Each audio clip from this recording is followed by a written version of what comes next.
We've recorded abnormal signals of an unknown entity within 1,000 feet of the ship. The size of it is far beyond the line's reach. It can't be another ship. Sir, it's like something I've never seen before, and it's closing in at a preposterous speed. Wait, this can't be. It's disappeared.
So,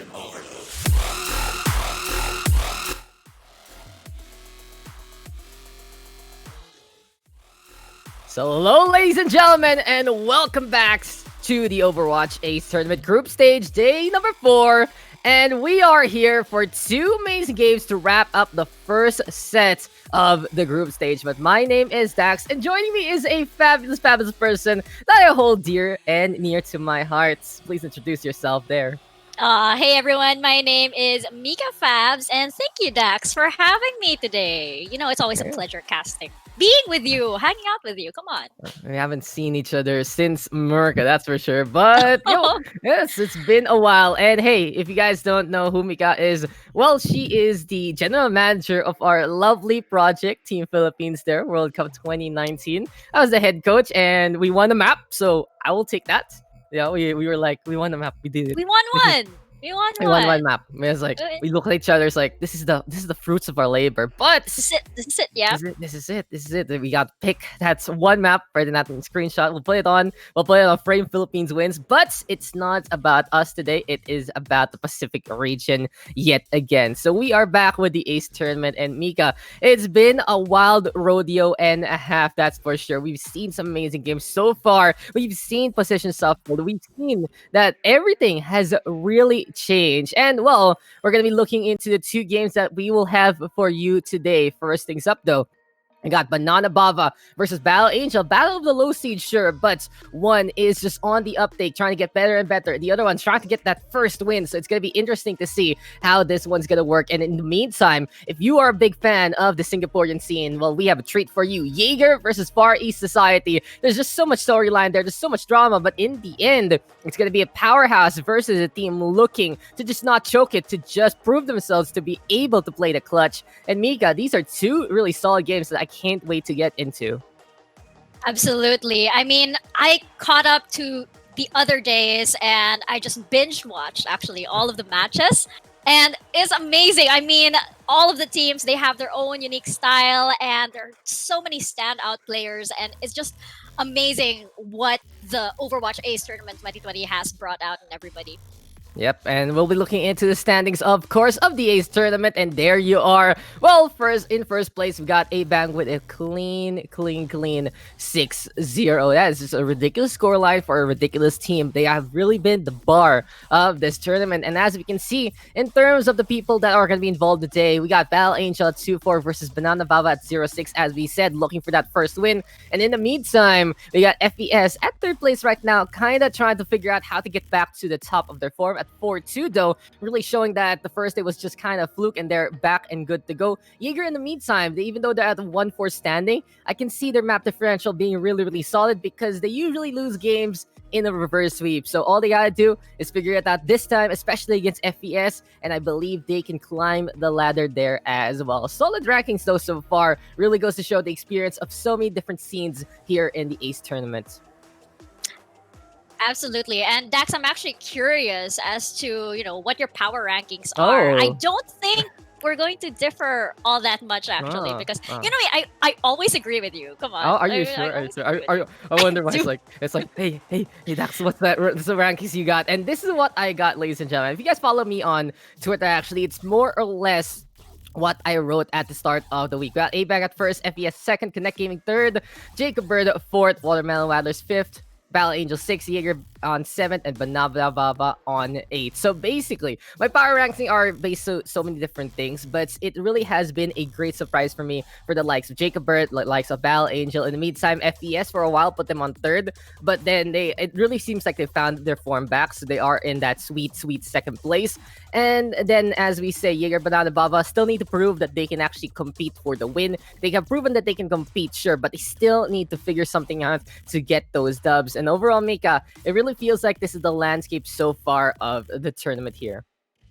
Yep, I agree. And right now, yes, Ooh. absolutely undefeated A-Bang, number 1. I think all of the casters, everybody has been unanimous with this. A-Bang so far has been the titan of this tournament, undefeated and have yet to be overthrown. Coming up 2nd and 3rd are Far East Society and Connect Gaming. This actually wasn't too far apart from me, but I do think that if ever a team were to overthrow ABAC, it would be one of these two. Following in fourth, Watermelon Waddlers, and fifth, Jacobird. Six goes to Battle Angel, seventh to Jaeger, and number 8 for Banana Bava. Now, 7 and 8, of course, are underdogs for today's matches, I believe, as they For take sure. on Battle Angel and Far East Society. I can't wait. I can't wait to get into these games, that's for sure, Mika. And yeah, as we look into the power rankings, for me, there was just so many shuffles, especially Jacob Bird.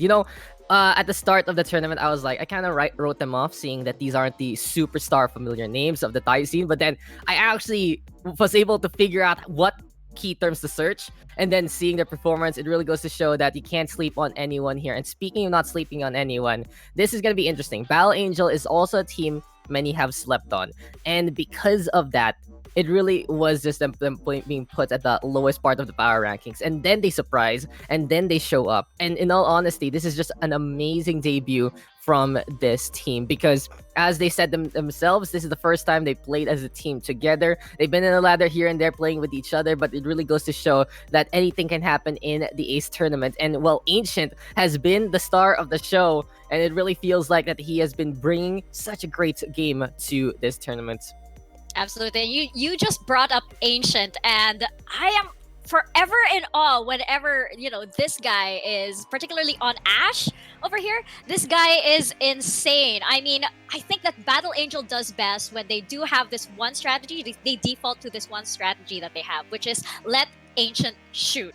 I mean, Yep. Battle Angel, they we've seen them Ancient shine as one of the best DPS players in the tournament so far, especially on his Ash. The man is a monster, and Banana Bava, if they want this win, and I know they really, really do, they're going to have to take him down, and they're going to have to take him down really fast, because he's going to have a target on his back tonight. I'm sure all of the bananas are looking to take him down. Yeah, and speaking of the bananas, I gotta be looking into something like their support line to help them out. If they can close the gap onto Ancient, then it's gonna be an easy time to shut down this hit scan. But it really is just such a tough task, because Battle Angel has proven not only can they play a certain style, they can play other styles as well. As we've been watching into the Tier 1, Tier 2 scene, it seems like there's an established meta for this patch. Not only is it gonna be all about that damage and the hit scan, it also turns into a pretty strong dive with a bum rush strat along the way. So it really feels that for the side of Battle Angel, they've proven that they can kind of flex on over to whatever they need and more. As you can see right there, beautiful EMPs from Ancient, really proving that he is the star of this show. And for Battle Angel as well, it does feel that everyone else is trying to up their game because of the inspiration from Ancient. On the side of Banana Bava, though, it really feels that they have to shut down this easy target first, because they know exactly what the game plan is. If they can shut down Ancient, it feels like that is where Battle Angel will fall apart, and Banana Bava can build on that. So it really goes to show that anything is important here. It really feels that in a setup like this, if you can get rid of a star player or two, then you can get that shutdown. And for Banana Bava, I see some stars there on the support line, so that can be something to take note of, because this guy. Oh, I love this here from our prod. We even got a picture right there, similar poses for the hero, and it's Xbox Lucio from Banana Bava. Now, I gotta say, this man is also one of the best supports in this setup. And now, since we have seen a proven Lucio composition to be part of the meta, I do believe a lot more in Banana Bava, because this man is pretty crazy. He's looking a little bit like Funny Astro, but it's even better here in the PAC scene. And he's not playing with controller here, guys. He's playing with the lives of his opponent. And if they can run that Lucio Moira composition, it might be solid. But I believe we are going to be getting into our game soon, ladies and gentlemen. And hey, it really feels that if Banana Bava here can figure out their identity and figure out what exactly they want to play and how to play, then they might be able to shine, especially with that support line looking oh so strong. Because last week, when we saw them, it really felt like that, okay, we're trying out a new tank line, and we're trying so many different compositions, and maybe this time, since they've got so much experience already under the belt from the previous games, this might be finally their time to gel and time to identify as a certain comp or two. That's right. I mean, they're having a bit of a challenging time right now. I see a lot of squashed bananas on going around on Twitter, Oh and no. it's definitely been an uphill climb for them so far. I mean, it was really a baptism of fire for them actually in the first few days. They went up against A Bang, they went up against Connect Gaming, they went up against FES as well. Their mentors. So it's kind of like somebody who just started this game and they found themselves in the middle of a world boss or something. You go up against these giants. So I feel like if ever they were to take a map, facing off against Battle Angel, it might be somebody. It might be a team that is a little more attainable. A team that will meet them at where they are right now at their level.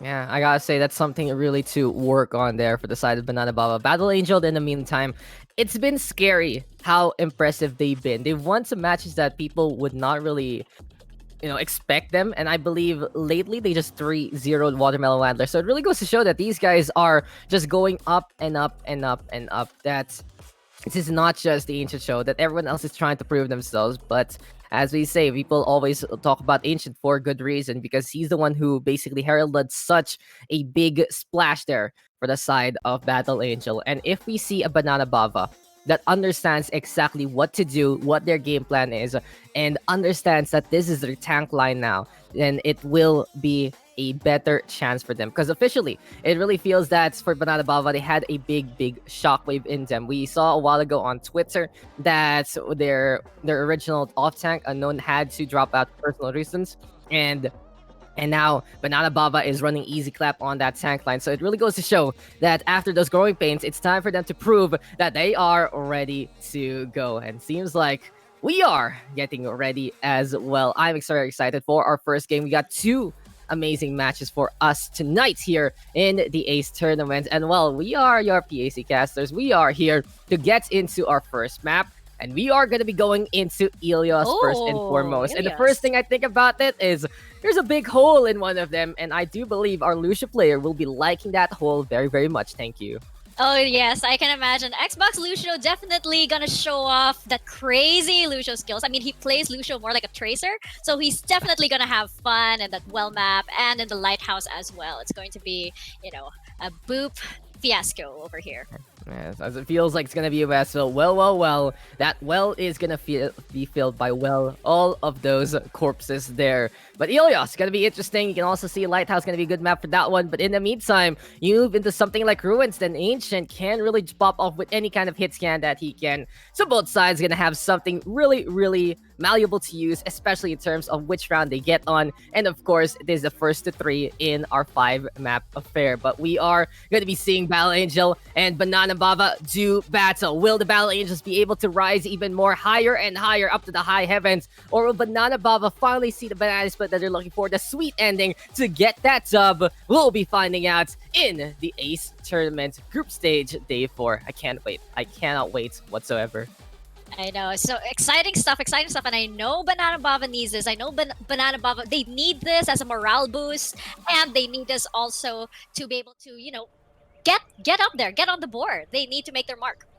And here we are, ladies and gentlemen. Welcome back to the Ace Tournament coverage presented to you by Unhappy With That You. And of course, this is your group stage. We have 8 teams going in to do battle for the whole month of September. So a lot of Overwatch going on here, Mika. But here we are between Banana Bava and Battle Angel, 5th place versus 8th place. But maybe, just maybe, that Bava squad can get their first dub and start the comeback. Or will Battle Angel be able to rise even more and show them who's boss? Because here we go again. Dive composition gonna be on both sides. It seems like something has been established as the meta, Mika. Not only do you have your Zarya Roadhog hit scan comp, but you also have your Dive Sombra Reaper. So with the tier 1 scene proving what works on a patch like this, then everyone else can emulate and everyone else can see what's going to be going on. And Banana Bava, I feel that this is going to be a really good comp for them. They're running the Bakrido here for Chiamix, and Sander going to be on that Tracer. And let's go with that Lucio on Xbox Lucio. Battle Angel in the meantime going to be running the Sombra Tracer instead to go for a more secure dive and really fulfill a big engagement in the front line. I'm really happy to see Chukoyamics over here on the McCree in his hit scan because he really is a good hit scan, and I feel like he does have what it takes to stand up against Ancient, and Banana Baba just has to really solidify and get it together to give him enough space to land those headshots. And again, they have to take Ancient out. They have to be really, really careful with what they're doing over there. Yeah, and you know what else is on the DPS line of Battle Angel is Masu, but he will go down to Sander. He's been a very, very flexible player though, so it really goes to show Battle Angel is trying to work with that depth. And here comes the Coalescence right now from the side of Ray Momo and Chen Li. Twin Dreams gonna be crossing here and now. The thing about the supports nowadays, Mika, is they can really get those ultimates quickly with so much damage being done by both sides. Here we go though with Chukoyamics getting that Deadeye on. Masu will go down yet again. Botnet though in the meantime, we're keeping the Primal Rage on. And while this is all happening, Battle Angel does have that point. CR2 though, popping that Saber. Here comes an EMP again, and Ancient looking very solid with his positioning there. What a hack onto the Diva! And this is just Banana Baba losing their front line to not only the electricity, but also to the well right there. An amazing play by Ancient. I mean, that EMP it took out was enough to take out all of the bananas over there, and that was enough to seal the point. They are almost at 50%. That was just the first clash over there, Dax. That was, and the thing to note is Battle Angel stalling amazingly. And it really goes to show, since they were able to get that initial position on point, it really made a big difference. Sam Barrett though popped down by Xbox Lucio, trying to initiate with things. Here we go with Easy Clap, who's been looking to be comfortable on that tank line. And he gets rid of Botsa, but it's going to be a 2-for-1 break. Sam Barrett now has been used up, and there we go with the self-destruct in behind yet again. And this is Banana Bava trying to take an angle here for Chukoyamics. They're playing Protect the President right now, Mika. They're keeping the McCree in a good spot, and eventually they're able to step onto the point. This should be them trying to take it, but Bata going back to the signature Wrecking Ball. He's looking to go speedy here, and Battle Angel, they're already out for blood. They're feeling that this can be a one-fight affair here on the side of Ilios if they can stall, and they are doing so far with the Coalescence. Ray Momo again, keeping the beam on. That's the Diva out in front. Jenga making sure this tower will stand, and Battle Angel is just now 5% away from getting this capture. Battle Angel operating like a phalanx over here, taking the fight to Banana Baba, making sure that they can't even make it past the point that they're going back to their spawn. And I know they've been a wild card here in this tournament, but they are really operating like, you know, they're such a surprise. We have to remember that this isn't even their final form yet. It is still day 4. There's still so much more to expect from this team. And Battle Angel has been a very, very pleasant surprise to say the least. But if you do want to see a surprise, there we go with the EMP out of nowhere. Another big one courtesy of Ancient. He's proving himself on that Sombra as well. Easy Clap though with a bomb by the Lighthouse yet again. And it seems like the Windmill gonna get a few cracks here and there. But Xander will still be able to keep the form on. Now here comes Bata yet again. This Wrecking Ball looking to just be a big fest. There comes the hack though, but it's not gonna happen. Thomas! What happened there to Thomas? No hack whatsoever. Seems like he fell into the well there. Battle Angel right now keeping on alive, and that is that. Banana Bava unable to keep it whatsoever, and some huge EMPs there from Battle Angel, allowing them to keep the tempo and keep the points under their belts. Definitely keeping the tempo, definitely setting the tempo, setting the rhythm over here. Look at that. Bata going ham over here on the Diva. Amazing play also from Ancient over there at the Sombra. You barely even saw him. Which is where Sombra really excels. When you don't see them, but you know that you are definitely using those hacks, you're getting that EMP on time, you know it's going to be a good match. Hey, you know what I saw? I saw a hack on the Diva, and well, the Diva fell into Diva the falling well. on the well. Yeah, no boosters to help you there. No, nothing. It's like when you're trying to build a robot and then suddenly the robot doesn't have that power supply. It's not gonna work. But here we go again. Lighthouse this time. Banana Bava, as we said, if they can make this Lucio Moira composition work as well as they could, this is the best way they can play this tournament. For now though, they have a hit can specialist here on Chukoyamics, and he's gonna go for something he's very comfortable on. It's the Ash. You can throw some dynamite onto the inside, try to play onto the outskirts here. Sandro in the meantime on that Tracer. There we go with a little bit of the poke damage so far. But Battle Angel, they are not going to get accosted by this whatsoever. Not getting jostled. Here we go though with the Tracer zipping on around yet again. And that's going to be Masu proving that he is not just going to be the entry track there. He's the one getting that initial kill. Battle Angel right now looking to go for the duel. This is the Masu show this time. And that is just so Masu-rific here from Battle Angel. They will get the initial capture yet again. Masu over here going to town, and I love how they do respect Chukoyamics over there. So as he was setting up on the Ash, you had Masu sneaking around up to no good, making sure that that Ash isn't focused on what's happening on the point, that he's focused on that Tracer, going around, flying around him like a mosquito, buying some time. Battle Angel right now, game plan is to just go for the leap and the bounce and get that kill. They're playing on the point though, and I really like this here. They're really waiting to see what Banana Bava is gonna go for. And now Xbox Lucio a little out of position, getting booped on the round, but he should be able to be fine and dandy. Mazu though in the meantime, proving that that first round was just a fluke, and he is absolutely on fire. Ancient does have the EMP though. So many ultimates here for the side of Battle Angel, but they're very reserved on what they're using. Bata only popping that Primal Mage. Here we go with Mazu yet again, getting one up on the Sander from the flank. And this is just looking to be absolute control here for Battle Angel. Everything is working out so well for them. Absolutely. Masu is uncontested here. He seems like he's having good time just running around Greece and killing everybody. I mean, he has his pulse bomb up, and Ancient does have the EMP up. Look at that. It's almost a full house for Battle Angel over here. They have 5 ults coming in, and they're fully equipped to handle whatever comes at them in the next clash. Indeed, you know, Bata was the only one popping that Primal a while ago, but this time Ancient again saying you gotta pay your electricity bills because that EMP is gonna be huge in another instance. And while Banana Bava is trying to set up in a way that they're all clustered together, Ancient is just taking these opportunities. Thomas, though, in the meantime, going bananas, gets rid of the Sombra there. But now the Winston into the abyss, pushed away by Jenga. One last fight here for Banana Bava, and they need to figure out what to do and fast. Ray Momo also getting in on that action, taking out 3 with the Coalescence. He says, support? What support? My support is killing everybody else on the Banana Bava side. It really is. It really is. And, you know, it's just all about everyone being as potent as can be. As here comes the last clash from Banana Bava. They will force things out with both the Sound Barrier and the Coalescence. So trying to keep Thomas alive in the front line. And Chigiomic's taking the opportunity to get that Death Blossom on. He's able to skate away in time from the big boom. And this is Banana Bava trying to play it clutch. Does Battle Angel force things out? It seems like they use a number of ultimates there. Ancient, though, he's moved over to the Reaper, and he's already at 83% on that Death Blossom. Really going to show that Battle Angel, even though they lose this fight, they're looking prim and proper for another good one into the next engagement. And Banana Bava not going down without a fight. We saw Easy Clap over there really shining and taking out half of Battle Angel over there. And I'm hoping that this means that momentum is swinging in their favor now.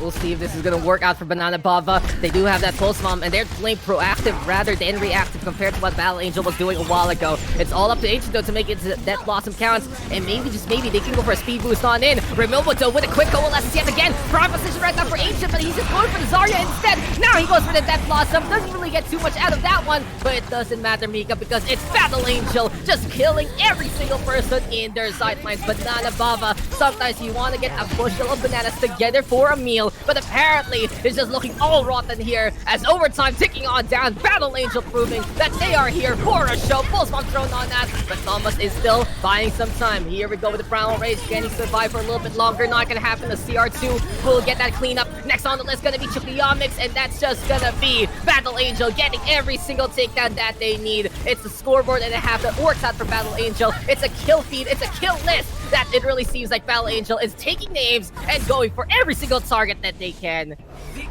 Whoa, Battle Angel with that victory.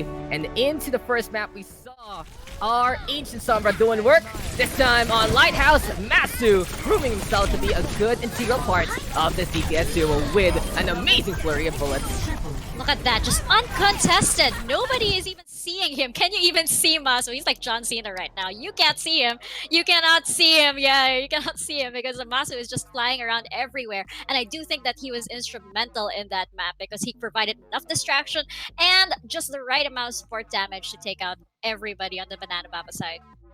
Yeah, it really, hey, look, it's a replay. Anyway, it is just a solid showing there from the side of Battle Angel. They have really proven that these guys are not just a one-star kind of show. On the first days, on the first week, we were like, okay, it's the Ancient show, and everyone else is trying to keep up, and now it feels like everyone else is keeping on up.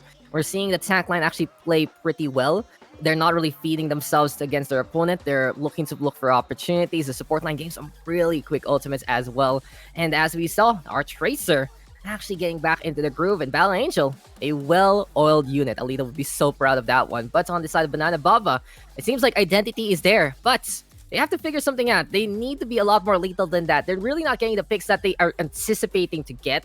And I do believe it's there, in fact, of the whole setup that they're trying to do. In terms of their positioning, they're looking to actually initiate in a way, but then Battle Angel is always responding in kind. And with how this is working out for them, it does feel that if they're playing proactive, they kind of do fall apart in what exact angles they want to take, as we saw there on Lighthouse. That's true. That's true. I do agree with that. They do need to execute quickly. I feel like they tend to run out of steam really quickly, and once they do, they make more mistakes. They get out of sync. So I would recommend maybe they really have to play into that dive over there if they want to ride that momentum. If a few seconds, if one clash is all they have to give it all they've got. Yeah, it really does feel that way. And well, this has been an amazing first map, and 2-0 there on Ilios, as we are going to be going into our next map type, which is going to be Assault. But Battle Angel just keeping the lead up and looking to be oh so solid. There you go though, 2-0. Very, very dominant fashion, in all honesty. And if this is the tempo of this whole series, it's going to be telling of how we can really say Battle Angel is now a proper contender to a playoff slot, because it does feel that they are really showing in a completely different page, in a completely different kind of way. And it's been an absolutely amazing team effort, to say the least. But Temple of Anubis is going to be next, Mika. And when we look at the map like this, we can only think about one thing: discipline and discipline. Absolutely. I agree. I mean, you have to make sure that it's a map wherein, the area around the point is, very nice and spacey, but it comes at a sacrifice, because to get there, you have these really, really precious, really crucial chokes. So you have to play it smart, because if you're all caught there, it's really easy for it to get a team wipe. Yeah, and that's just pretty much that. Banana Baba, though, these guys gotta serve up their own dish and look to prove that they can figure something out, or else it'll be another quick 3-0 here. Battle Angel, though, in the meantime, well, we'll find out if they can actually keep this tempo up. But I'm really, really scared of what we saw from the DPS duo of Battle Angel. Masu and Ancient. It's not just Ancient, it's just even Masu when he's able to fire on all cylinders. Tracer Sombra, looking oh so scary, looking oh so decisive. And overall, a really good showing there from the side of Battle Angel. Now, looking into Temple of Anubis, though, I wouldn't be surprised to see Banana Baba whip something out. And we are going to be getting into our second map into this one. It's Banana Baba on the attack, Battle Angel on the defense. And hey, Mika, in a 2CP map, what kind of tempo are you setting up? Will Battle Angel be able to, at the very least, look to go for that full hold? Or will Banana Baba try to make a good impact at the very get-go and look to get the full map experience? Absolutely. I mean, I think that, Banana Baba, for one, definitely has to bring the fight to Battle Angel. I mean, I agree with what you said earlier, that they are being too reactive. They're not being proactive. And maybe that's where they really do need some work. They need to meet Battle Angel where they are right now, which is in the skies, flying high. And so they really do need to take the fight to them. They need to meet them there. They need to prevent them from setting up. They need to get in their faces. Okay, speaking of the setup, though, look at that SimCP to get all the way to that high ground. Temple of Anubis, allowing some of your heroes there to actually set up on a good spot, like Diana right now. Raimomo would never be able to make it there without that elevator, but Masu moving over back to his Tracer. Ancient gonna be on that ass, and we've seen amazing things from this setup. It's gonna be the Winston as well as the Zarya, though. It's a little bit of high ground, low ground initiation. The Zarya to add in on the DPS side, and Banana Baba looking to do the same old thing, but with a Lucio Moira instead. Now, I kind of agree a lot more with the side of Battle Angel in terms of this comp. Mercy and Ana might be a lot better in a situation like this, but they're really relying on Xbox Lucio and Chen Li to keep them topped up in a more direct fight. But Ancient can take this opportunity to easily get some good dynamite on, and they decide, okay, since we see the Ash there on the high ground, we'll initiate with the leap there from the Winston. Sander, though, in the meantime, going to be getting into the backline already. Battle Angel playing far back, in a very interesting spot here for the side of Battle Angel. They're not getting the sight lines that they need, and Thomas is just cleaning up house. If there's not enough pressure on the Winston, it's just gonna be the Gorilla getting all the kills that he can, and Masu is all alone on the point right now. Battle Angel falls apart from the get-go, and Banana Baba making me a believer. They just get in position, force Battle Angel into a corner they would never like, and that is that for the first points. I agree with you, Dax, that maybe, a Mercy Pocket might be good for Chukoyamics over here, but I see the value. I saw the value over there of keeping Xbox Lucio on the Lucio. It's like having an extra tracer in your pocket. He's just in the back line. He is disturbing the support line.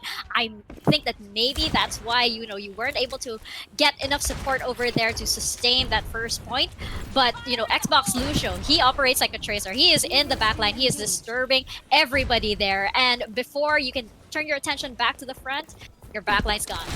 Yeah, and goodbye. And the problem there for Battle Angel is just they didn't really have staying power there onto the point whatsoever. But here we go now with the Coalescence. Chen Li trying to keep the beam on. Chukoyamics still in the meantime catching out Masu along the way. And this is going to be really good here for Battle Angel, for Banana Baba rather, because Battle Angel is falling apart immediately. The second point defense is looking very, very weary and very, very paper thin. And this is just Banana Baba proving that they are here to win. They are here to play. And as Ancient gets rid of Xbox Lucio, they do need to deal with Ash so far. It's not taken. Banana Baba is keeping the momentum up. Thomas has been such a great Winston here in the front line, and Battle Angel is desperate to stay on this point, but Bob now thrown on at Chukoyamics, making sure another player is back into the boards. Ancient though in the meantime trying to get the hell out there, but he has no ult progress whatsoever. He has to go back to spawn. Bata is stalling for time, but eventually this is the Winston running out of HP and still staying alive for the time being as Momo throws down that nano boost instead, but he has to drop on that, get that med back. Masu is the one buying time instead. No one on the point right now. One last step from Banana Baba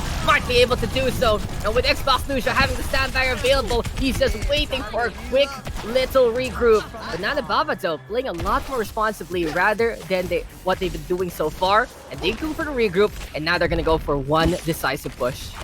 Absolutely. They only need one more tick. I'm liking what we're seeing here. This is a far more aggressive Banana Baba, and I think this is this is where they have to be. This is what they have to show for their succeeding matches if they want to get on that board. And it looks like they will with this 2CP map. Let's see if they can finally get that one tick on the board. Yeah, this is gonna be Battle Angel trying to hold the line. There we go though with the stick bomb! And Chen Li will get caught by the blast raiders there from the post. Battle Angel right now looking to prove that they can survive there. And Banana Baba, even though they tried to reel on back to get back to the momentum, it didn't work out for them so far. But now Chukoyamics is turning the tides back in favor of Banana Baba. Thomas is still rampaging here. This gorilla is hungry for some snacks. And this is just Battle Angel looking to provide. But for now, Masu and Sad are getting one apiece. Ancient going over to Bastion. An easy clap, trying to go for a flank, but that Bastion turns us around, just tears apart the Wrecking Ball. And that is that for this attack. Oh, surprise Bastion in your faces over there. Probably saw the havoc that was being caused by the two tanks on the side of Banana Baba. Needed that extra firepower, decided to take it right to them. So that was a surprise for me. But I guess Banana Baba here has their 7th player ready. They have Bob incoming. So let's see if this is the right push that they need. Yeah, our top 500, Mr. Baba has been the best player in Overwatch for quite a while. Sadly, though, he only shows up for around 10 to 12 seconds. And that is pretty much that for his rodeo. But speaking of the rodeo, here we go with Bob throwing on out. Santa though with the flag. He's trying to get the stick onto the Moira there of Ray Mobile, but it doesn't pan out in the way he would like. Banana Baba though still initiating here and there. Thomas has been very scary on that Winston so far. But for now, as Battle Angel realizes the situation, they need to focus fire onto that Winston, and they're playing in a way that they're keeping tabs on one another. But Ancient will go down to the hand of Xbox Lucio. As you've said, Mika, it's like another tracer on the board. It's like another DPS, and he is just playing aggressively to allow the side of Banana Baba to push on through the main side. Here we go though with stand barriers being propped from both. Self-destruct into the back line, and can Jagga get a good flow up? Doesn't happen. Banana Baba is still keeping up the pressure, going for the push instead, but Masu now winning the duel against Sander, and Ancient really hampering Chukoyamics here. Brawl between the two DPS. Eventually the Reaper will get that takedown. Xbox Lucio trying to go for the peel, but it's still too late, and Battle Angel is able to get it back on and still hold with spawn advantage in tow. Here's where Banana Baba really needs to regroup over here. They have the Primal Rage coming in, but they have to use it really, really wisely. Thomas has been a real tank engine over here, causing chaos and wrecking havoc, but there doesn't seem to be enough follow-up. We're not getting that extra firepower needed to take out Battle Angel. And as you can see, Battle Angel over here, they're running the Wrecking Ball, they're running the Tracer.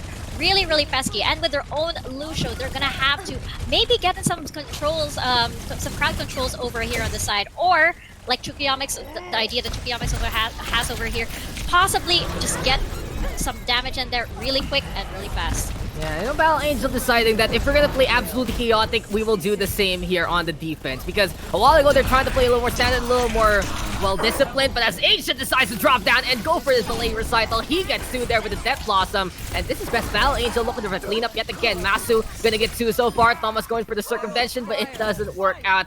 And as I'm saying, I really like how Battle Angel has adjusted in a way. A while ago, they were trying to play some complete sight lines. They're trying to play that, okay, we'll keep our DPS in behind and protect them. It didn't work out on that first point. It didn't work out on that second point defense as well, losing 2 ticks. But since they swap over to a more desperation composition, it feels like this is more of their speed. They're just bothering Banana Baba. They're making Thomas's life hard on the Winston, especially with that Reaper there on Ancient. And now Banana Baba gonna go for the Wrecking Ball and the Zarya instead. Question is though, can Thomas get the Graviton Surge into this one? 10 seconds left, Mika, and seems like it's gonna be Val in the front line, but Bata will go down. Opportunity here for Baba. They go for Colas as well, pushing the Demon back. And it's now time for the Sound Barrier to try and keep on alive. Ancient yet again gonna be coming in from behind. Easy clap now will be going down. Xbox Lucia though catching out the Reaper, but Masu with a pulse bomb to get that kill as well. Death Blossom though from Chukuyamix, it's not gonna be enough. Masu able to make some space there, true time. And Battle Angel now making a zone of safety with the Wrecking Ball mines. Here we go though with Easy Clap, trying to keep it up. Xbox Lucia with a solo Sound Barrier, but it doesn't matter.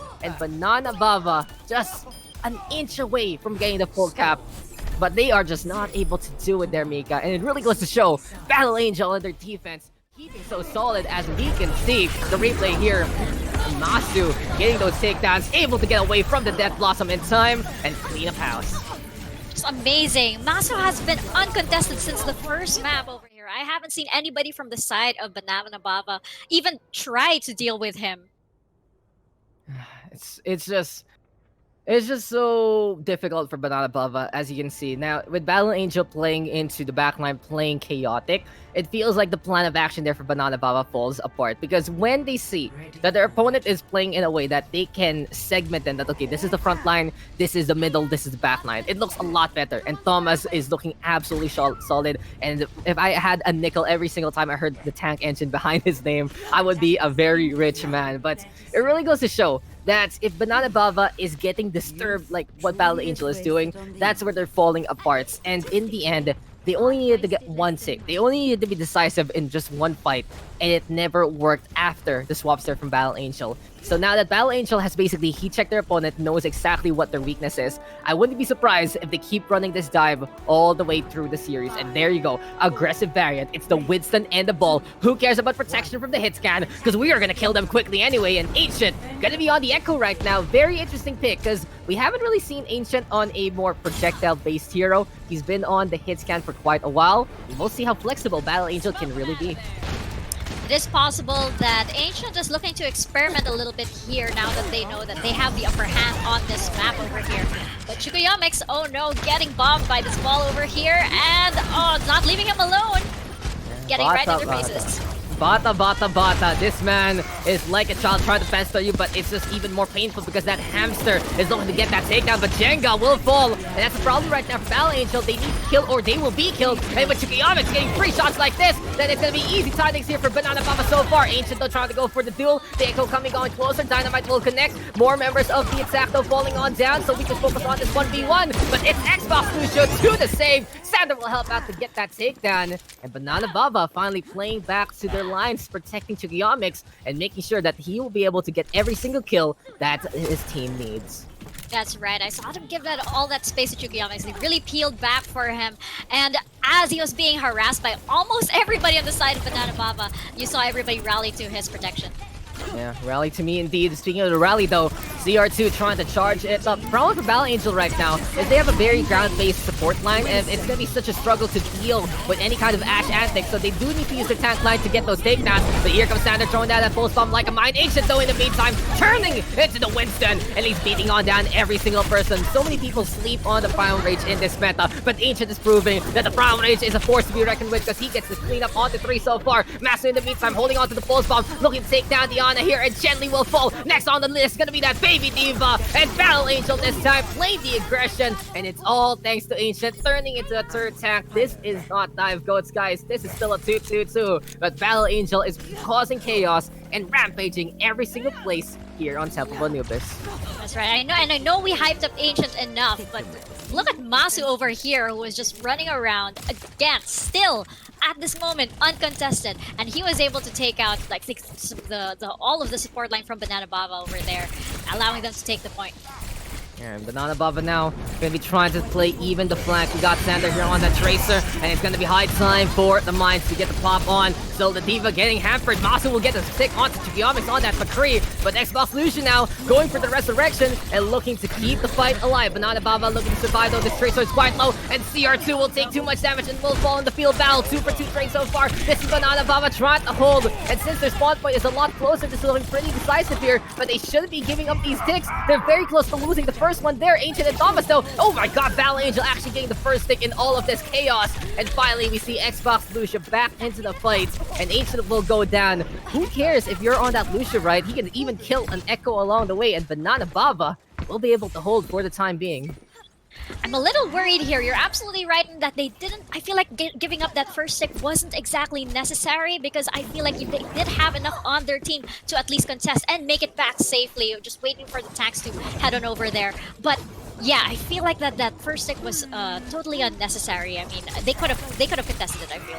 Yeah, and they really had the numbers there, but for the time being, Banana Bava, at the very least, gonna be able to anchor themselves yet again onto the point. We have Xbox Lucio back though onto that Lucio. A while ago, he was really bothering the Reaper there of Ancient, but now he's up in the skies. And the problem there was really just the Winston going down very, very quickly. But here we go again. Ancient is back on the Winston, duplicating the tank yet again. Looking to emulate what Thomas has done to that team from the get-go. And he's now beating on down to his counterpart, a Mirror Irid, just hurting you as much as possible. Here we go with Diva also get stunned on up. And Easy Clap trying to survive, but he will get DMAC along the way. This is very decisive here from Battle Angel. They even go on the Genji for Masu, and he's close to play Chibiamics. So in the meantime, moving over to the Desperation 2-Fist, but only Chenli's the one who can get that kill. CR2 needs to do a better job to survive, but the rest of Battle Angel is still there. And now with a Reinhardt into play, Thomas trying to go for the charge, but it's just not gonna work. And Battle Angel being decisive, Battle Angel proving their ranks. And now with the blade in hand, Masu, it's time to go for the coup de grace, looking for a final blow onto 1 and 2, and that is that. Battle Angel will get a second map, and they are looking hungry for a 3-0 sweep. Oh man, not looking good for Banana Bava over here. I mean, I feel like the Reinhardt was a weird choice to contest last minute. I mean, a Reinhardt charging in there on overtime. It, you know, as the rest of your team is dead, and you have 4 on the opposing team on the point, you got a dead Reinhardt over there. That's suicide that you're committing over there, bro. It's ridiculous. And Ancient, I don't know if this guy, you know, I do want to just whip out where is his player profile as, because this guy is scary on the DPS, but he's scary in that tank line. His Winston emulations were just clean. It really proved that here for the side of Battle Angel, they have so much depth, and even their DPS can play tank. That's ridiculous. He got more kills, I believe, that were impactful during those fights as Winston rather than Echo. And it felt like that. Okay. That's amazing. It felt like that. Okay, you get to play Echo, not because you want to play Echo, but because you want to play Winston. And since we're all stuck in roles, you know, you can't do it. But then because you can't be Winston, you can have the next best thing, which is being Echo. You can pretend to be Winston. Oh my god, ridiculous. But Banana Bava, they showed a lot of signs of life there on their attack, especially with that Lucia composition going for the speed boost. We were a little doubtful, of course, but Banana Bava proving that this is what they're comfortable with in support line. Chenli, Xbox, Lucio, very scary together, and they really allowed them to push very, very deep into the first and the second points. But it seems like they just ran out of steam. They could have actually kept the fight going, but they decided to go for the more responsible play there and look for the regroup. But it really feels that, you know, anything could have happened on Temple of Anubis, but Battle Angel proving that chaos is their order, and they will get the 2-0 lead. Absolutely, and we enjoyed a little bit of the that they had over there onto CP. And of course, as we get into our third map over here, which is Escort, we're gonna see what else Battle Angel has in store. Now, usually it's on this map set that, you know, the tide turns. The tide turns, and you have teams that, you know, you do your reverse sweeps and everything. So Banana Bava, if they're looking for that window of opportunity, this might be it on Escort over here. Because, you know what, I am fighting for them. I do believe in them. I do want them to get on the board so bad. You know, I root for the underdog. Yeah, you do. You always make sure that this can be a really, really great game. And it does feel like, though, that if Banana Bava can keep that momentum up from their offensive push on Temple Anubis, then they might be able to really stand a chance in a way to duel with the side of Battle Angel. But with 2-0 right now, it does feel that Battle Angel is just looking oh so impressive. And I gotta say though, that the tank line is also doing a lot better. In all honesty, when I was observing Battle Angel's fights during the first week, I could say that Bata was feeding a lot on his Winston, but then he basically decides that, hey, I'm gonna keep it back, I'm gonna reel it back, and gonna do a lot better. And it does seem to be the case because Banana Bava is not getting very quick ultimates. They're not really using that Winston as a battery. And when Bata goes for a more comfortable wrecking ball, he's just able to wreck house, able to be a big bother, and just be as pesky as can be. So overall, as we said, team efforts here for the side of Battle Angel. And now we're gonna be able to check out what maps are going to go on next. I can't wait to see what we'll see on Escort,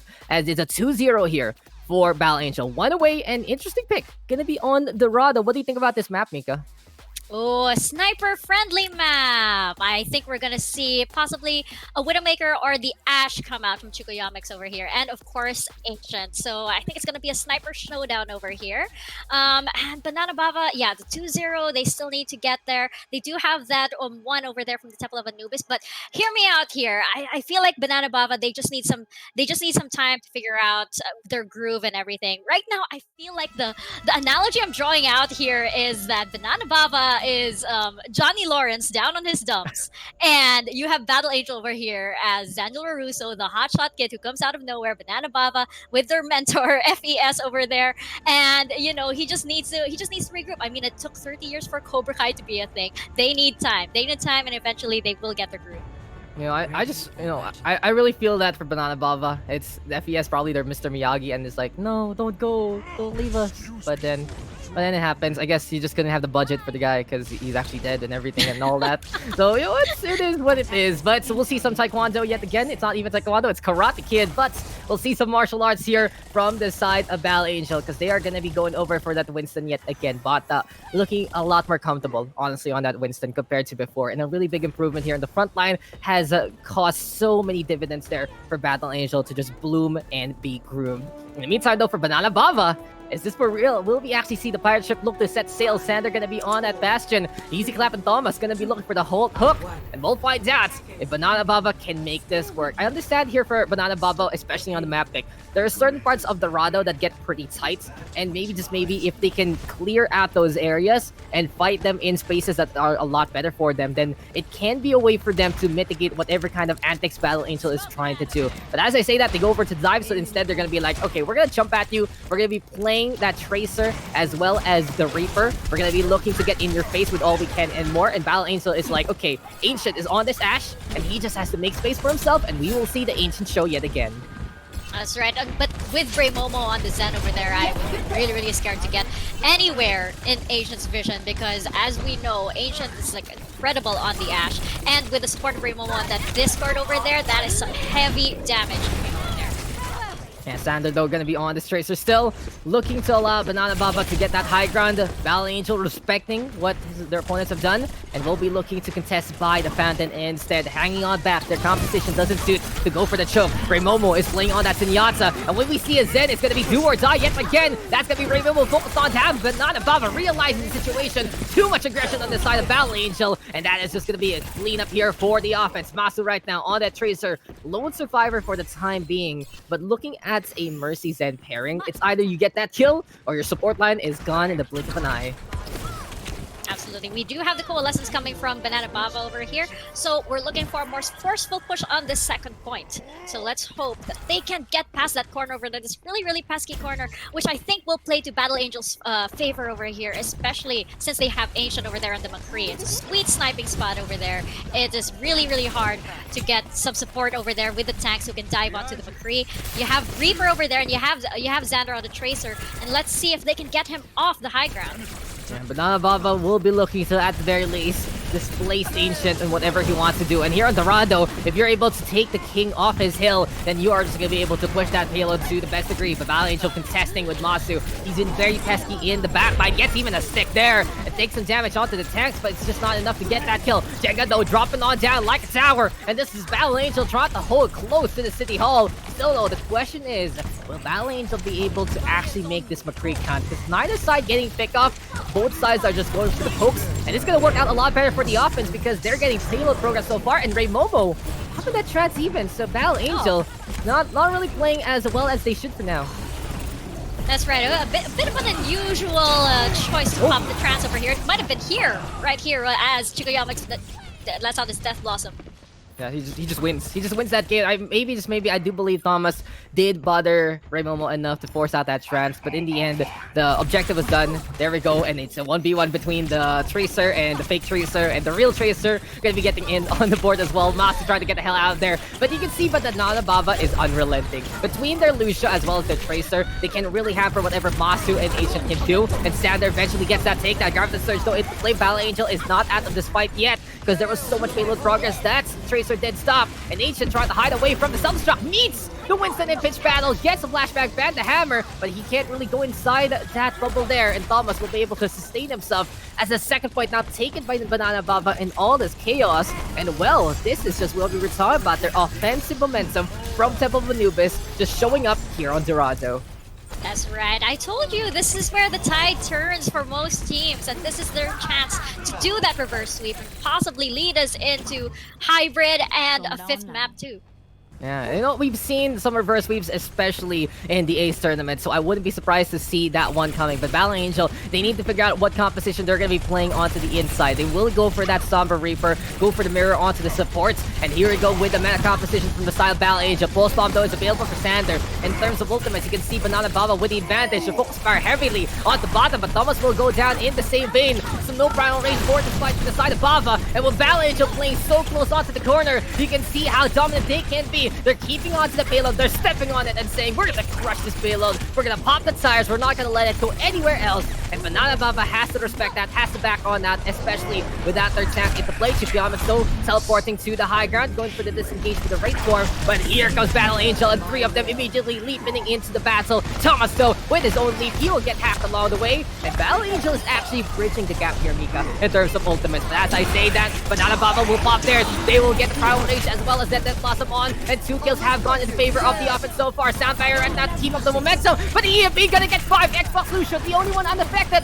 but he only used the Soundfire already, and Battle Angel will not be able to get that touch. That's a C9. They're unable to make it there. Momo trying to get those kills with the Coalescence, but a little too bloodthirsty there, Mika, and Battle Angel will give up the whole map of Dorado. Oh, really unfortunate. In the chaos of everything, we do have a C9 over here from Battle Angel. We'll see how well they do on attack. I'm pretty sure that they can put up a fight for Banana Bava over here. But for Banana Bava, I feel like this new revived and offensive team that we have over here is, really does give them hope for this map. So I feel like maybe they need to do that. Maybe they need to capitalize on this new aggression and really take the fight to Battle Angel. Yeah, they're looking very, very proactive here, and I love it. They saw signs of life on Ilios, and they did even better on Temple of Anubis. But the real test here, Mika, is not the attack of Banana Bava, because they proved that, hey, we get the full cap, get 3 minutes on this time back. It's this defense. Yeah, I need to see from Banana Bava if they can actually hold here, if they're going to be bearing fruits with whatever the hell they want to do in this setup, because for Banana Bava, that's where they kind of fall apart. It doesn't feel like it's as disciplined compared to their offense. They love to be the ones playing the aggression and pouncing on their opponent, but Battle Angel in the meantime, now they have something clear to do. They're going to be at the very least looking as best as they can to protect it. And we saw this a while ago on Ilios. When Battle Angel had the points, every single time they were defending that point, it just felt so ironclad. So even though Battle Angel's on the attack, all they need to do is focus on this objective, and they might be able to just keep things up in their way, and also, of course, bother anyone on the high ground as Chikoyamix. Throwing that dynamite, getting some good ult progress. Banana Bava playing the rooftop so far as the 2 tank lines are dueling on the ground. That's right, and we have Chikoyamix over here trying to deal some damage. It all matters, of course, of this first flash. Who gets that first frag? Who is going to whittle down the 6 versus 6 into a 5v6? Yeah, and he's done so impressive so far here on Dorado, getting kill after kill when he needs to. As here we go now with Bata leaping on again. At the very least, they're trying to force the Ashe to go to the backline, to go to the Phantom instead. And it seems like Battle Angel has gotten their job done so far. But Masu looking pesky. He's quite low though. The Tracer needs to survive, but Sander gets enough down. But Ancient with a very quick EMP. 48 seconds to get electricity out and about. And Ancient and Jenga will get those takedowns. Battle Angel can really rely on their Sombra there to make miracles after all the mincemeat has been come to pass. And Banana Bava has to regroup and recoup because this is a good push from Battle Angel so far. Absolutely. That was incredibly fast over there. And you know that when Agent is on his Sombra, he does mean business. But oh, look at that. Battle Angel gets the point, not contested at all. Even though Xander is floating around over there. Could have been something there for Banana Bava, but they were zoned out heavily, especially by that Sombra.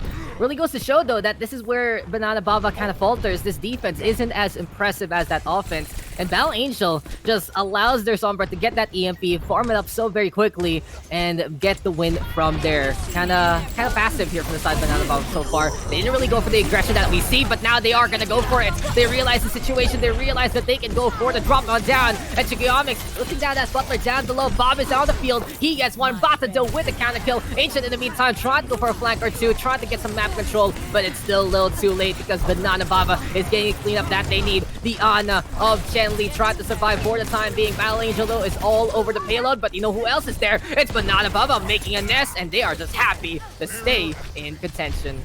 That's right. Battle Angel needs to regroup just a little bit, but you know what? I know that they know how to play their cards over here. They have another EMP coming up, and you know that that spells danger for Banana Bava over here. They could turn into a milkshake really, really soon. Yeah, it really feels that anything can happen here. It might be a sweet victory for Banana Bava, as you say. But Chikiomics, it's all up to him. We saw a while ago that HL struggled on the first 2 points. And if Banana Bava wants to define their hit scan DPS, this is Chikiomics' perfect time to figure something out and get those kills. Here comes Bata though with a Primal Rage, and to the corner, you will just die. Battle Angel now with their attack line yet again impressing. And with Ancient ready with the EMP, will he pop it? He's looking for a hack though, but Sander is there to keep an eye out. And a good protection from the side Banana Bava. Thomas rampaging with the Nana Boost. He really is a freight train to just get the beat down on. And this is just Banana Bava all over the payload yet again. They're doing such a good job in holding here on the second point. A far cry from the first, but the aggression is there, and Thomas is just rampaging every single time. Absolutely, and wonderful how Xander was just there in the right place at the right time to make sure that Ancient didn't do anything funky over there to Thomas. What a good call from the Tracer. It felt like for Banana Bava, they were communicating that keep an eye out on the Sombra, guys. Keep an eye out. This guy is always looking for the hack, and Ray Momo. Oh, that was so close. You really feel like when you're on knife's edge and when you feel the knife at your throat and you just get saved at last moment. Jenga making sure that this tower will still hold, and Battle Angel now taking the high ground. But the problem here, Mika, is they are across from where Chikiomics is. And even if they decide to transition here, they can actually go for the coach gun, but never mind, the EMP is huge! And Ancient gonna be able to get 4, I believe. Xbox Lucio Easy Clap going on down. Here goes Bot as well into the front line. Ray Momo giving a Nana Boost, deal sleep right there, but he's immediately whooping on up. Eventually, though, the back will make it to the deposit. It's the corpse of the Winston. Battle Angel, though, still able to make space, so they can get some good push onto the second point. That's right. And Chukiomics over there soloing Bata, just about to go ham on him, but he got it. No need for backup over there. It's okay, Chen Li. You can take a rest. Take a breather, my friend, but here we go again. Battle Angel right now. This full spot. Oh no, Masu, top 10 anime fails right there, but Ancient is there. So at the very least, make sure that it's gonna be a-okay. Battle Angel gonna get 2 so far. Bob though tried to hold the line, and Thomas gonna get rid of another one yet again. It really feels like though that Thomas has been such a big pesky part of this defense, and now with the Nana Boost into play, it really goes to show there's so much thrust onto this Winston. Chen Li in his dying grasp, in his dying breath, gives the Nana Boost at the right time. Thomas though in the meantime taking it out because of all of that. Had too many bananas, I believe, but here comes the Primal Rage, and let's go for the beatdown yet again. Beyond gonna get bounced around. Sleep Run is huge from the side of Ray Momo. Grabs the surge though from Easy Slap to keep people in position. Sam Baron up from CR to keep everyone alive. And Ancient again with the EMP. Battle Angel is really battling with a technological advantage, and they are making sure that everyone is silenced on the other side because the aggression for Battle Angel is just easily done with the hacks into play. That's right. I don't think they can crack the puzzle that is Ancient on the Sombra over here. Except when Sanders probably has his eye out, shooting around, making sure that Ancient isn't around to do anything funky. But it's just not enough. I mean, once Ancient has that EMP, it's usually a team wipe, and Banana Bava has to backtrack all the way once that EMP comes out. Banana Bava, though, they can't backtrack any longer because they are stuck onto the third point. The push here from the side of Battle Angel. Momentum, and Sander, you don't want to blink onto a post bomb on the floor. Masu gonna get 2 more there, and it really feels like the Battle Angel is just getting all the space that they need. Problem is, though, they only have those tank line ultimates, and Sander gonna have the pulse bomb. Trikiomic's gonna have that Deadeye. It's up to Ancient to get another quick EMP. And where is the Sombra right now? He's skulking around Mika. He's trying to find an angle or two. There we go with the bubble again, saving the honor there. Trikiomic's still with that Deadeye. It doesn't lead to anything, and Masu gonna get that target. He gets 2 so far, and when you see Masu get momentum, it really feels like there is no stopping this man. He has gotten 3 into this battle. Battle Angel is just keeping it up onto the payload, and Masu's show is just so Masurific yet again. Battle Angel, sure they have the lesser time back, but that was a very quick 3rd point. Did you notice how there was a lot of dead air in those, in those last 2 points over there? It's as if, Banana Bava, I feel like, maybe they gave too much space. There was like a whole lot of silence, nice smooth sailing moments for Battle Angel to just soar, to just, sail into the point over here, just chilling on the payload. So I really feel like, I know you mentioned that Banana Bava really need to work on their defense over there, but I just feel like there were just some precious opportunities that they didn't quite take.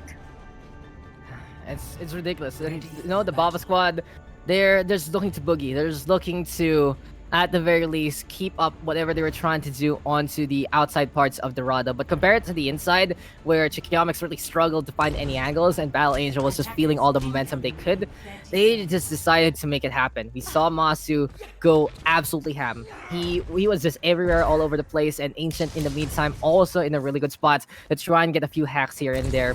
And momentum shifting immediately. But it really goes to show where Banana Bava is strong. They've proven that they can be very, very potent here, especially in these outside spaces. They make the gap smaller with Xbox Lucio. They allow Trikiomix to go ham from afar. But that was an easy clap, doing a really good job to play in the front. Battle Angel, though, in the meantime, as soon as they get their groove, and as soon as Bata and Jenga are able to work together, they're able to make miracles out of their positions. And here we go again. Battle Angel now needs to prove that they won't get stopped here on the 1st and the 2nd points. Once they get to the 3rd parts, it feels that it's easy pickings there, but the test is really on that 1st hurdle. And as they say, Mika, the hardest step is that 1st one. So we'll find out if it's going to work. As Sander catching out Jenga there. Trikiomix, though, trying to get the hell out of the way. Masu, in the meantime, though, getting accosted here. That's Cesar looking for the peel. And Banana Bava set up onto the high ground so far. It really goes to show the Academy has graduated, gone a long way, and really proving what they can do so far into the tournament. Battle Angel over here working hard to get them off that high ground, and now that they've taken the fight all the way to the fountain, I think that Banana Bava really needs to make one grand last stand over here. But check this out, Dax. We have Pulse Bomb over here from Masu. Oh, and he goes down just as I say that. Oh, I might have jinxed him right there.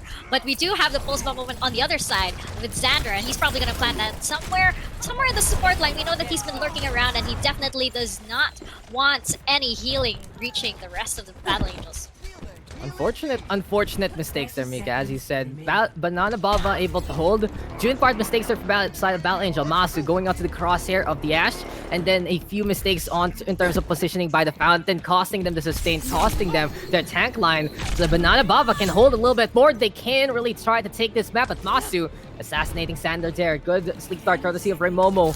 One last clash for Battle Angel before an overtime push, and we'll find out if they can take advantage of the 6v5. Macedo gonna get bounced around and costed again by Xbox Lucio. There we go though with Chanley throwing the Bionic grenade down, and that's gonna be goodbye to the Tracer. EMP though, he gets absolutely no one except Zarya, and instead they go for the Nana Boost on the easy clap to keep him alive, but Battle Angel doesn't care. They are just going for the push, getting the zone. This payload is getting pushed all the way, and Sander is the one who has to put his foot down and try to contest things along the way. Bata though in the meantime with that Primal Rage beating on down to the Ana. Question is, can Chanley keep the sustain on? He's looking to keep the tank line alive, but it's not going to be enough. Battle Angel will force out an overtime push. Here we go to the second part of the map, but that was very, very risky there for Battle Angel. We've seen Ancient mess up some ultimates during clutch time before, but this time it doesn't cost them. Banana Bava has to regroup and recoup. The high ground is the best place to do this.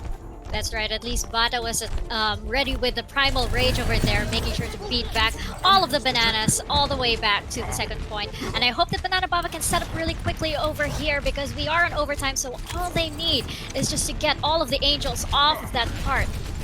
Yeah, maybe make them fall from grace. And speaking of that one, it's Banana Baba dropping on down to their level. Grabbing the surge available here for easy clap sound barrier though from CR2, but a great barrier from Thomas blocking everyone else from that sight lines. And now it's Battle Angel losing out in terms of numbers. They need to be staying onto this payload, but it's not gonna happen. Sander this time gets to stick to the wall. CR2 will go down, and that is that. Thomas again with his tank play, putting that shield in the way. CR2 desperately going for the sound barrier before he falls, and in the end, it's only for the solo drop. It's a single rather than an album, and Battle Angel will need to defend the first points if they want to win this one out. Sorry, a timely Graviton Surge as well from Easy Clap, was that? Yeah, that was a easy clap. And that made it all the more easier for Thomas to go ham on everybody. And that's all that Banana Bava needs. Now, the true test, of course, is now their comfort zone on attack. Yeah, here we go. If Banana Bava can show up the same way they've done so for the past 2 maps already, then we will see a 4th map. If they falter here, though, Battle Angel will take that 3-0.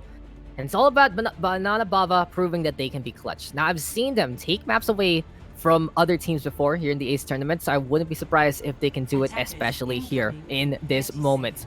But the question is, if they take this one, can they go the long haul? Can they actually go for the reverse sweep? So many questions right now. But Banana Bava, they need to answer the first one in front of them, is can we win this map?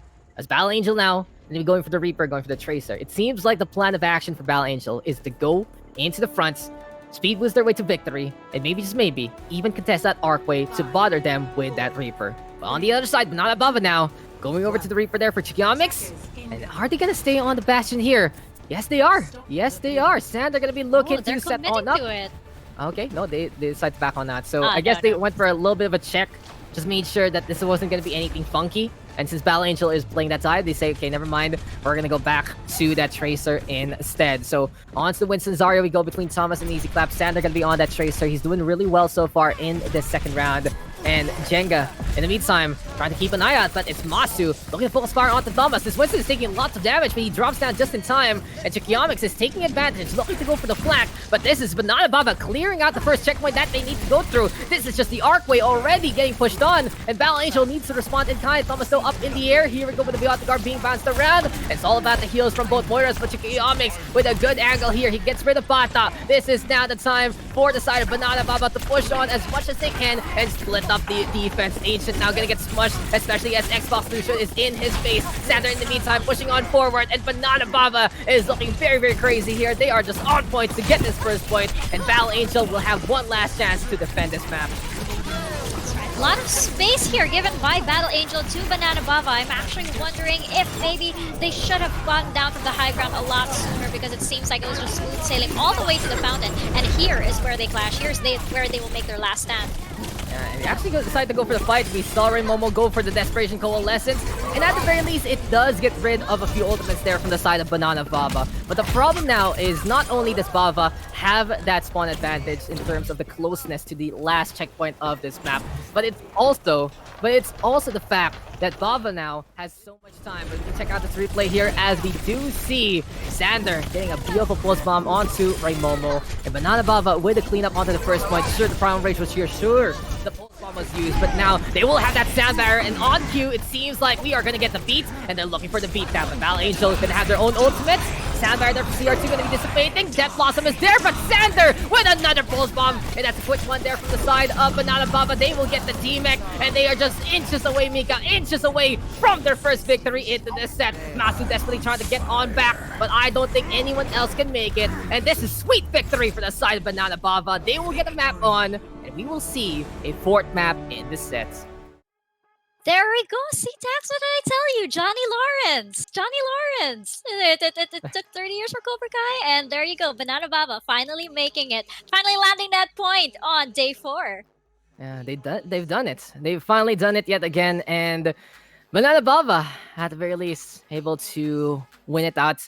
And this was just, our storyline getting better and better. They showed up on Temple of Anubis, and they showed up even better on Dorado, able to defend, especially in the more open spaces, and put Battle Angel on a test that Battle Angel wasn't able to clear. So we are gonna get a map number 4. We have seen the power here of Bava, and as we say, with the weeks that have come and passed, their losses have really taught them a lot of things. Able to watch the meta unfold in the higher leagues, able to watch their own mistakes, and able to watch out and see how the tank line can synergize have been the steps of Bava getting these map wins. But the real question here is, can they make it a match win? Can they turn it into a victory to get that first one here in the Ace tournament? That is still the big test in front of them, because they do run out of steam eventually. There are times that they just lose that momentum, and that is where Battle Angel can actually capitalize on. In all honesty, this could have been a battle of the underdogs, but from what we've seen historically so far, Battle Angel is proving to be the one on the up. But Bava, in the meantime, they're finding their identity, they're finding exactly what they need to do, and on Dorado they proved it. So as we go into a fourth map here, Mika, it does feel like if Bava can keep up these comfort compositions that are very, very effective in the meta, as well as they can keep playing the aggression, it does seem like this can be their match to win. That's right. I totally agree, and I feel like Banana Bava. It's also a question of morale. I know that they really needed this win, and they really needed that picker upper, so to say. And I feel like this win might turn the tide for them.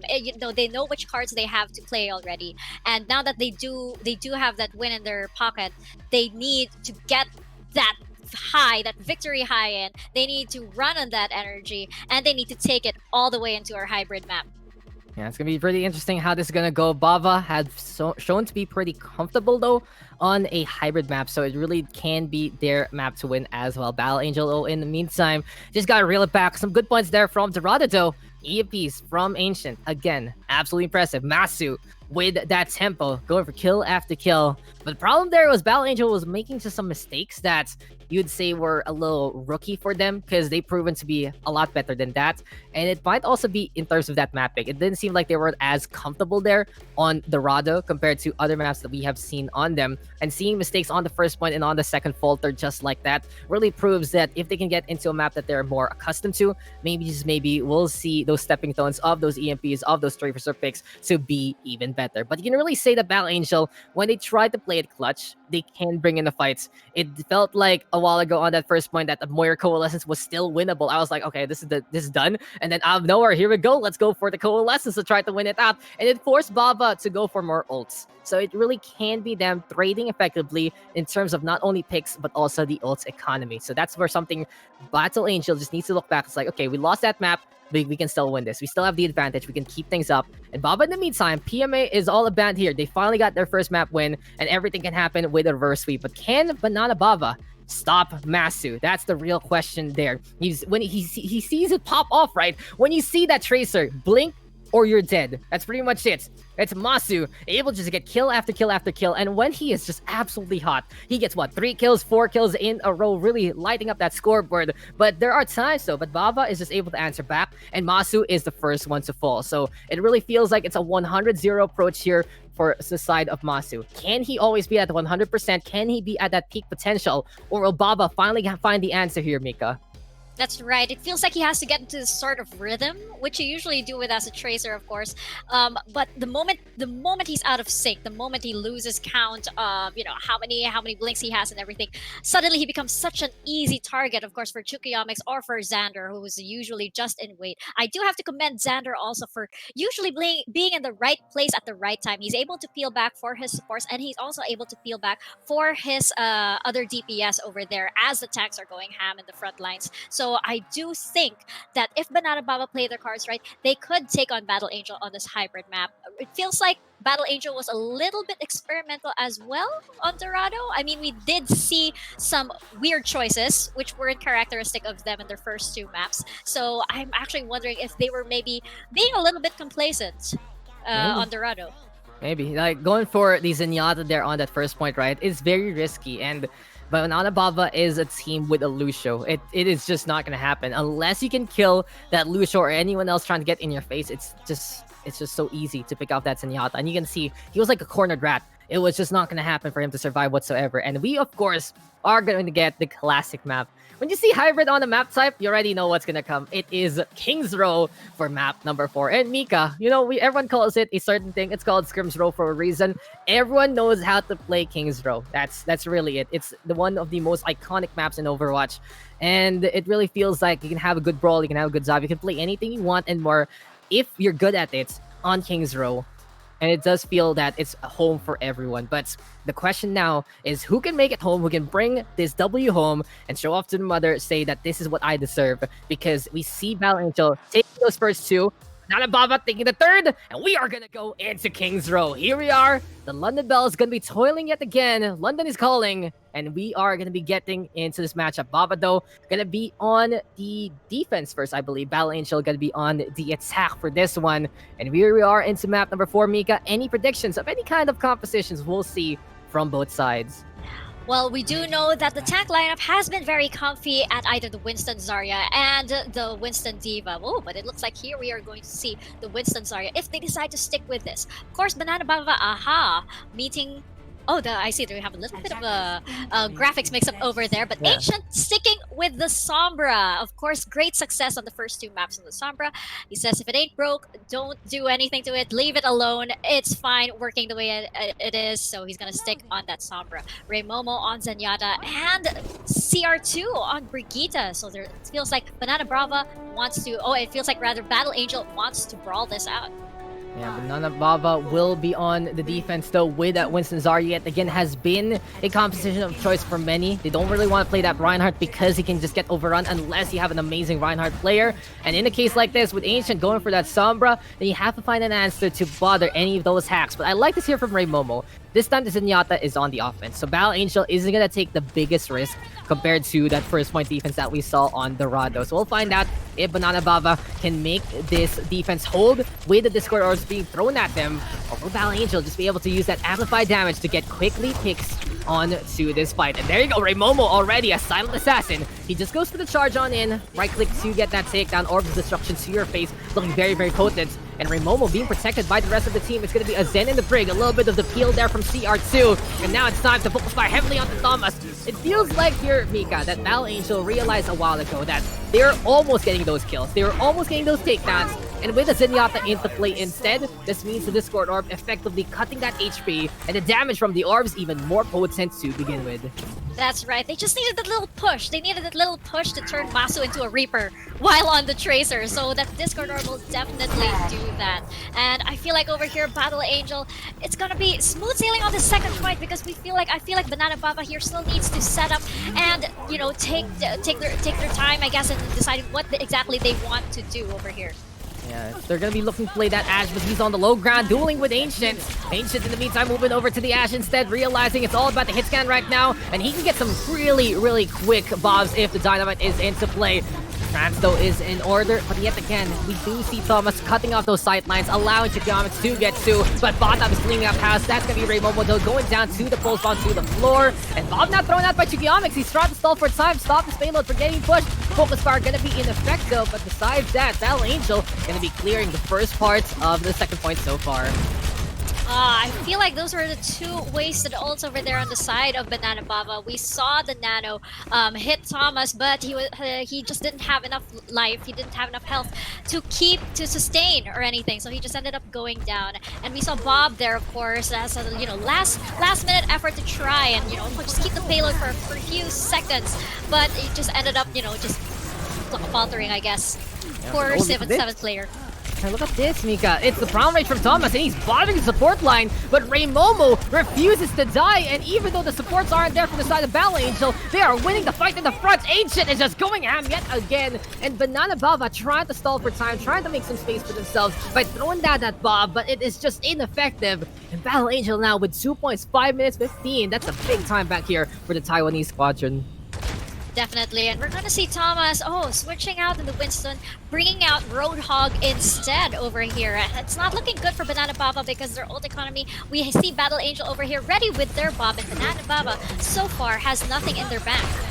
And Banana Baba needs to figure out how they can get some ultimates online. And the best thing they can do is go for a fight into the front and look to get the beatdown on. But for the time being, it's going to be Ancient on the high ground here. Gets rid of Chukayomics. The angles here for Battle Angel are looking very, very decisive, and they're getting every single takedown that they need. Here we go with Masu again. Look for momentum in the front line. Dynamite connecting onto the wrecking ball. Here comes the bomb thrown on out, and this does feel like a House of Cards approach here from the side of Banana Bava. It easily falls apart as soon as you take one away. And Battle Angel showing that the Zenyatta pick is not a throw, it is just momentum. And this is an overwhelming attack here from the side of Battle Angel that I do need to take notes that R3K subbing on in comfort map for him. He's on that Zara doing so good in place of Jenga, and they are now on the defense instead.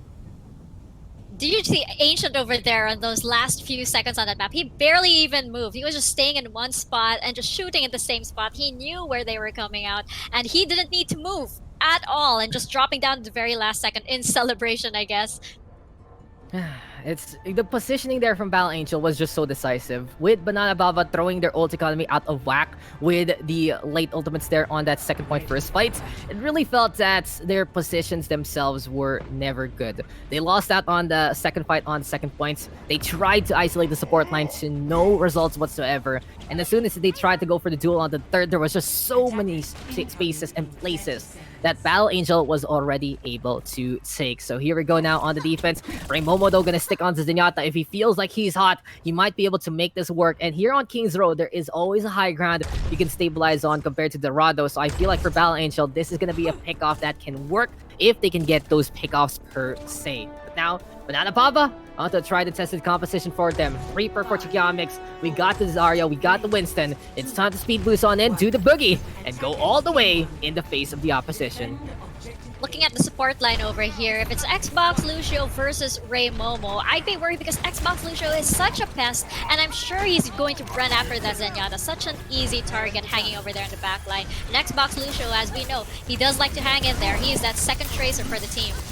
He's just always hanging 10, and he feels like it's Jetson Radio into play, but Ancient with that first kill. Now, it really feels that, okay, as Momo does go down, these are trades that will happen. Battle Angel trying to play their Zenyatta to the best degree, and they will tear apart the Winston first. As we said before, it was just a sliver of HP every single time for Thomas. He was a near-death experience kind of artist, and he was able to make an amazing show on the past 3 maps, but this time, Banana Bava is faltering because of that Discord Orb, because of those Orbs of Destructions, and sure, Xbox Lucio trying to get in his face, and they do eventually get the kill onto the Zenyatta, but the damage is done. With the Winston gun, it's so hard to protect anything, and Battle Angel winning out that first fight.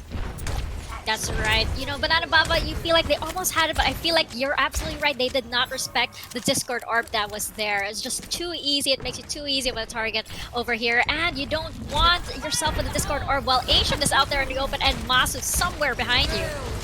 Here we go with Ancient again, looking to take the angle, throws out a dynamite duel between the two Ashes, and this has to be healing here for the Ash, but here comes Banana Bava. They decide that, sure, we're going to be playing on the inside, sure, we're going to be going all the way deep, and that's going to be Xbox Lucio getting in the face yet again. This is Banana Bava style. They allow the speed boost to bring them to places and spaces they would not expect, but the Graviton Surge into the Pulse Bomb is huge here for Battle Angel. Clutch Factor is there. They will be able to get the Crux on. Big combo to save the day, and Battle Angel will survive as Banana Bava trying to get in their face, but they will get thrown back of the line.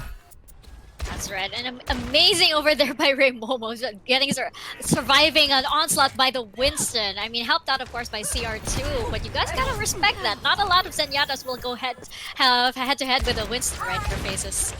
This is absolute confidence here for Ray Momo. They got it back on their attack, and now they are just playing into it here on the defense. Sanado moving over to the Genji instead. They do want to go for that deflect action. They do want to go for that blade. Since they don't have that Nano Boost though, as they do not have that Ana, they will have to rely on Hero Blades and maybe a Beat Blade to keep them alive. Xbox Lucio though coming closer and closer to that Sand Barrier. Sander in the meantime trying to take space alongside the rest of Banana Bava, and it seems like the whole points of reference and conflict is no longer on the point. It's always these corridors, and the question is, can Banana Bava do something with it? They're beating him down as Tomax gets a kill on the R3K. Bottom will fall to Coalescence as well. It feels like they're going for splash damage to Coalescence. The Swift Strike's gonna be big in the corridor like that, but Sander will be going on down. Xbox Lucio on chase though. CR2 will fall, and eventually Banana Bava will be able to manhandle their way to get this first point.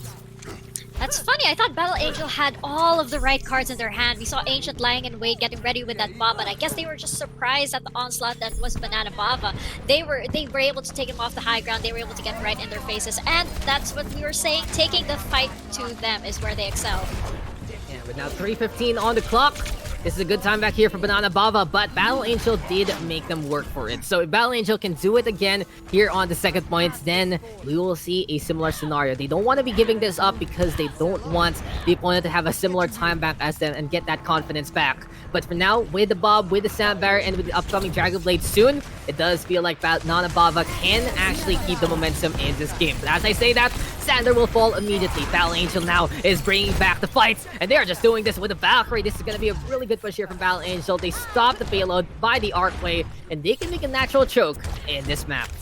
That's right. Masu even emoting, looking really, really comfortable. They're confident that they can hold this point. But as you mentioned, they do have Bob incoming, and of course, 7 versus 6 is definitely going to be in the favor of Banana Bava. And they also have Beat and the Gravity Surge on their favor on this next clash.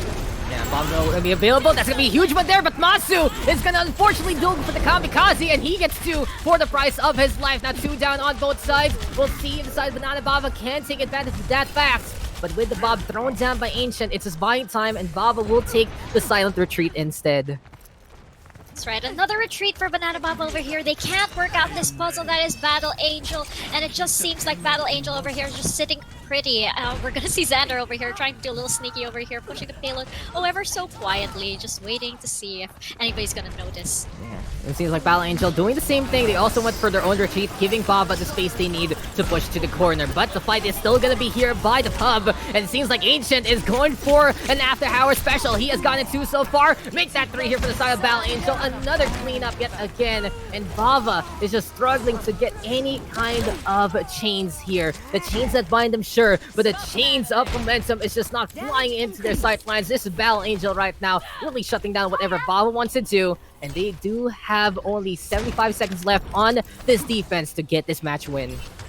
That's right. I don't know if it's going to be enough time for them to really synergize, because it feels like they're losing all of that momentum that they built up from the third map. They're losing all of that synergy that they had over there, and it's becoming kind of chaotic. They're just losing it, and they're just not regrouping as they would rather want to be. Sander swinging with Dragon Blade wildly, but it's just not effective that way. It really goes to show when you don't really enable that Genji as you would like, it does feel that that Dragon Blade is so easy to counter. You've had how many seasons of Overwatch already, how many years that everyone isn't afraid of the angry Japanese samurai anymore. And here we go with the side of Battle Angel just cleaning up house. Pulse pistols out in front yet again. Xbox Lucia, sure, will get rid of the Tracer, but that is such an insignificant pick here for the side of Bava. This just means that Masa will be able to come on back very, very quickly. Bava cannot take advantage of the fact that their backline is safe for the time being. And one last clash here, Mika. What's the plan for Bava? That's alright. I'm cringing over here, and I'm hoping that they do go for it. They do have that coalescence over there for a good one last good push if they do it. If they play their cards right, they might be able to get the grab and throw surge up as well during this last clash, and maybe, just maybe, they can pull through, but it's not looking good. Battle Angel is fully equipped to deal with them.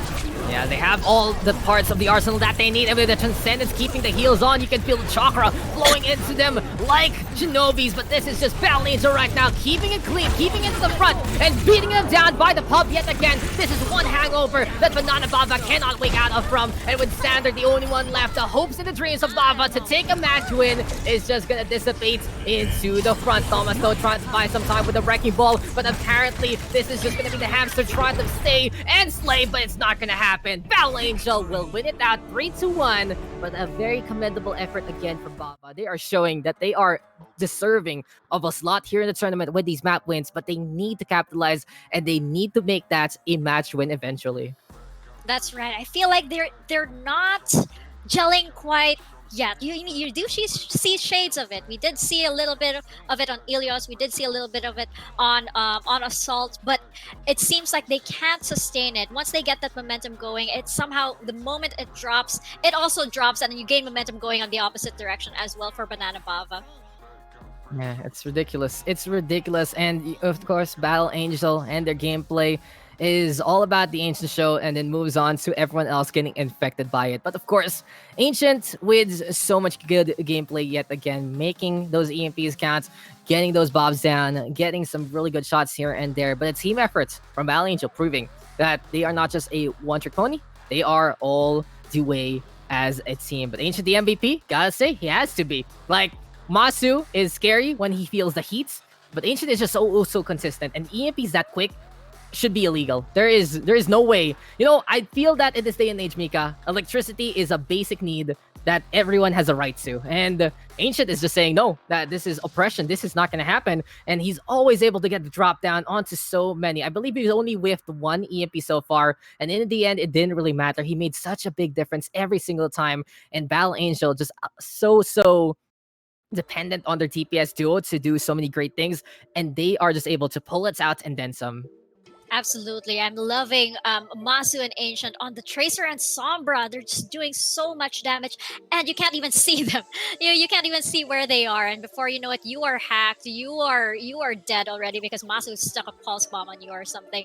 But this dynamic duo over here from Battle Angel, I mean, it really feels like they can go head to toe. I mean, they did hold their own respectively so up against A-Bang. So I feel like Banana Bava, this match over here, they were pretty complacent about this. They were sitting pretty over here and just waiting to take that win. That's why I feel like they were a little bit experimental on Dorado. I feel like they, maybe they're like, let's try something a little bit different over here, which is why you saw a little strange plays, and then they decided on hybrid. No, let's take the map.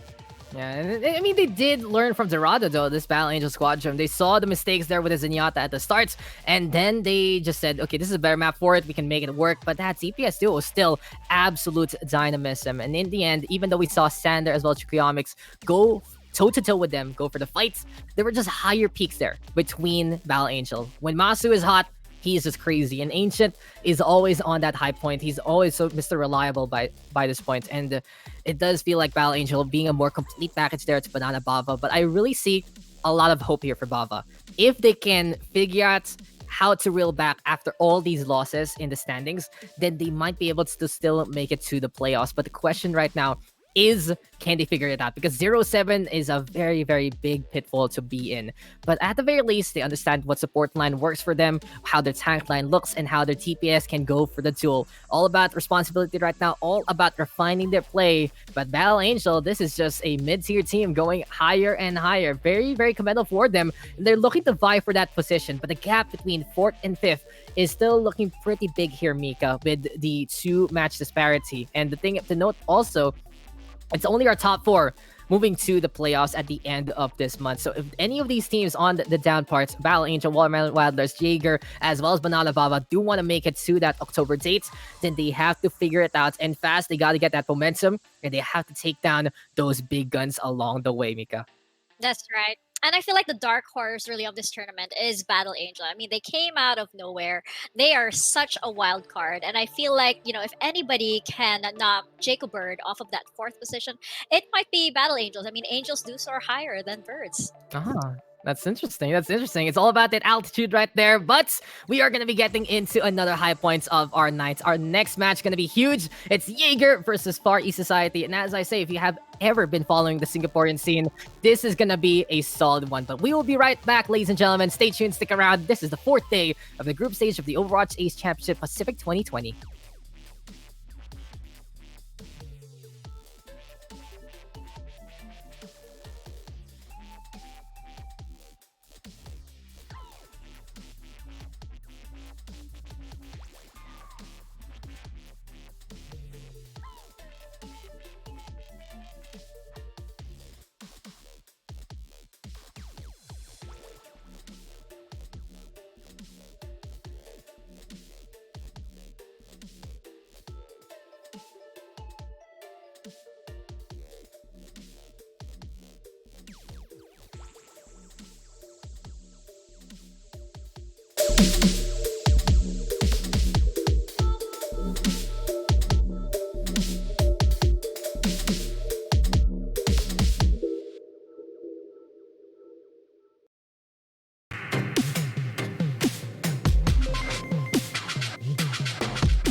Into another match. This time, it really feels like it's the battle of that small nation. It is going to be Battle of Singapore here between Jaeger and Far East Society. And if you've been a fan of the Pacific scene for so very long, then you should know a few little stories here and there. But my name is Dax, and of course, joined by Mika yet again.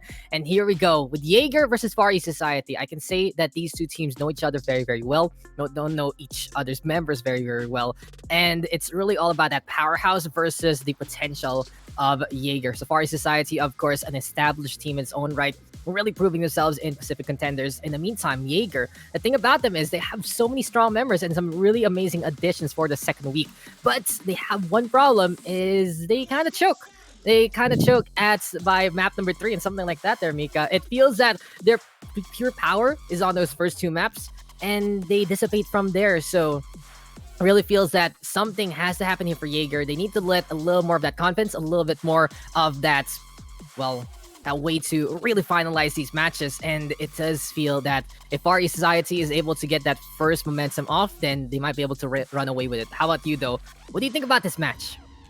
That's I do agree with you there, especially that comment that Jaeger does tend to choke. I feel like it's more of a Jaeger, they play safe. I mean, I feel like they don't engage unless they know they can come out of it, with a team wipe. They're also one of these teams in this championship that, are kind of a slow, I feel like they're kind of a slow burn. They need, a couple of clashes before they actually, they need a little bit of warm up. But come on, do you honestly think that FES is going to allow them to warm up a bit? I don't think so. FES is going to take them out of their comfort zone. If they're going for that slow burn, I think Far East Society is most definitely going to take the fight to them. There's a storm brewing for Jaeger right now, and that Kaiju's name is Far East Society.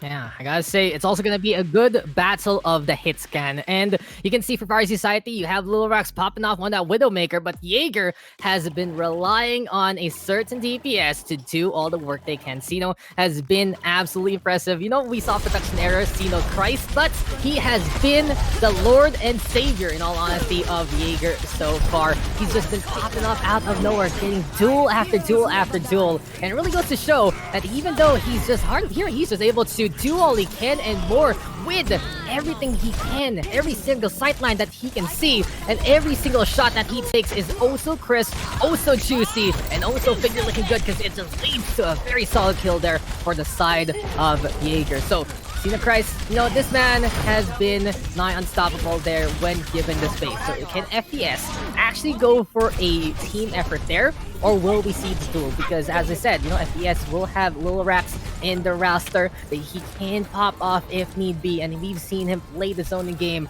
But Jaeger, as we said, very, very reliant on this hit scan to do his work. And boy, howdy, he's been doing it and more. Oh yeah, definitely not going anywhere near Xenochrist. If he's on that Ashe, if he's on that Reaper, we know how much damage he can actually do. The quote-unquote Lord and Savior of Jaeger over here, and he has definitely shown that he excels in this realm over here. Just look at this man, just ripping away. And we even know that he also can play a Sombra quite decently. Yeah, and here we go though on the other side, Lilorax showing off what he can do. And as we say, he can play it far, he can play it close. And Far East Society looking to be, well, a superstar team in the making. They have so many steps. They have so many answers to every single team that they can duel against, and it really just goes to show that Far East Society is such a deep team, such a flexible team, and they do have so many members as well to round up what they need just in case. But overall, Lilorax versus Sino has to be the duel here to watch out for. Whoever can get the one up on the other will define the pace of this game, because the impact frags from both sides have been very, very impactful. In all honesty, it does feel like through the hit scan prowess of both DPS that's the tempo of the game going in favor for their team. So those are the answers we need to see. We need to see if Lilorax can handle Sino, or will Sino be able to save the day and get those takedowns. That's right. And I actually saw a really unusual thing over here from Lilorax on the other day. I saw him switch on over to McCree to stall the point and actually succeed. So he definitely is scary. And, once he switches over to that Widowmaker, you know that he means business. And the moment he sees you, you are dead. And every DPS though that is sustained by a great support really is going to be able to do all they can and more and then some. So we also see another big part of the side of Jaeger there. Ayako has been pretty scary, and he really does show that he can be the avatar here with that Zenyatta. I remember that Hanamura game where he's just able to pop up and clean up house. And there you go, that one there. It just does bring something to the table. And we saw a while ago on the Battle Angel game, we saw a Zenyatta be potent, and Ayako is the first one to prove it though in that first week. He's just able to get frag after frag. He can be so flexible with whatever hero the side of Jaeger needs. And it is just the twin towers here of Jaeger. It's Ayako as well as Sino. Really, really potent to say the least. And now with Kevkun in, they do have some more depth in the side of that support line. Cryptic gonna be able to also help out Sino along the way and flex around with Gangnam Style. So it really goes to show that Jaeger adding up things that they feel that they need and make sure that they can actually be as deep as they can be to face off, an established deep roster as FES. But we are going to be going, of course, in another best of 5. First 1 to 3, we'll get that victory. We'll be going into a control map yet again. And I do believe that has been defined by the admins, but it really just goes to show that in a map like this, in a match like this rather, that whoever is able to get that initial momentum can make that difference. And speaking of momentum, it's all about it on Ilios. The control map yet again, we'll see some hit scan, we'll see some Lucios perhaps from both sides. We might see some really good dive as well, and I really can't wait to see what these two teams can bring to this matchup. Absolutely. And over here, as we head on over to Ilios over here, we know that it's going to be, it's going to be chaotic. It's going to be a brawl. And right here on the control maps like this, you know that it's going to come down to mechanical skill. And FES, they've got those mechanics down.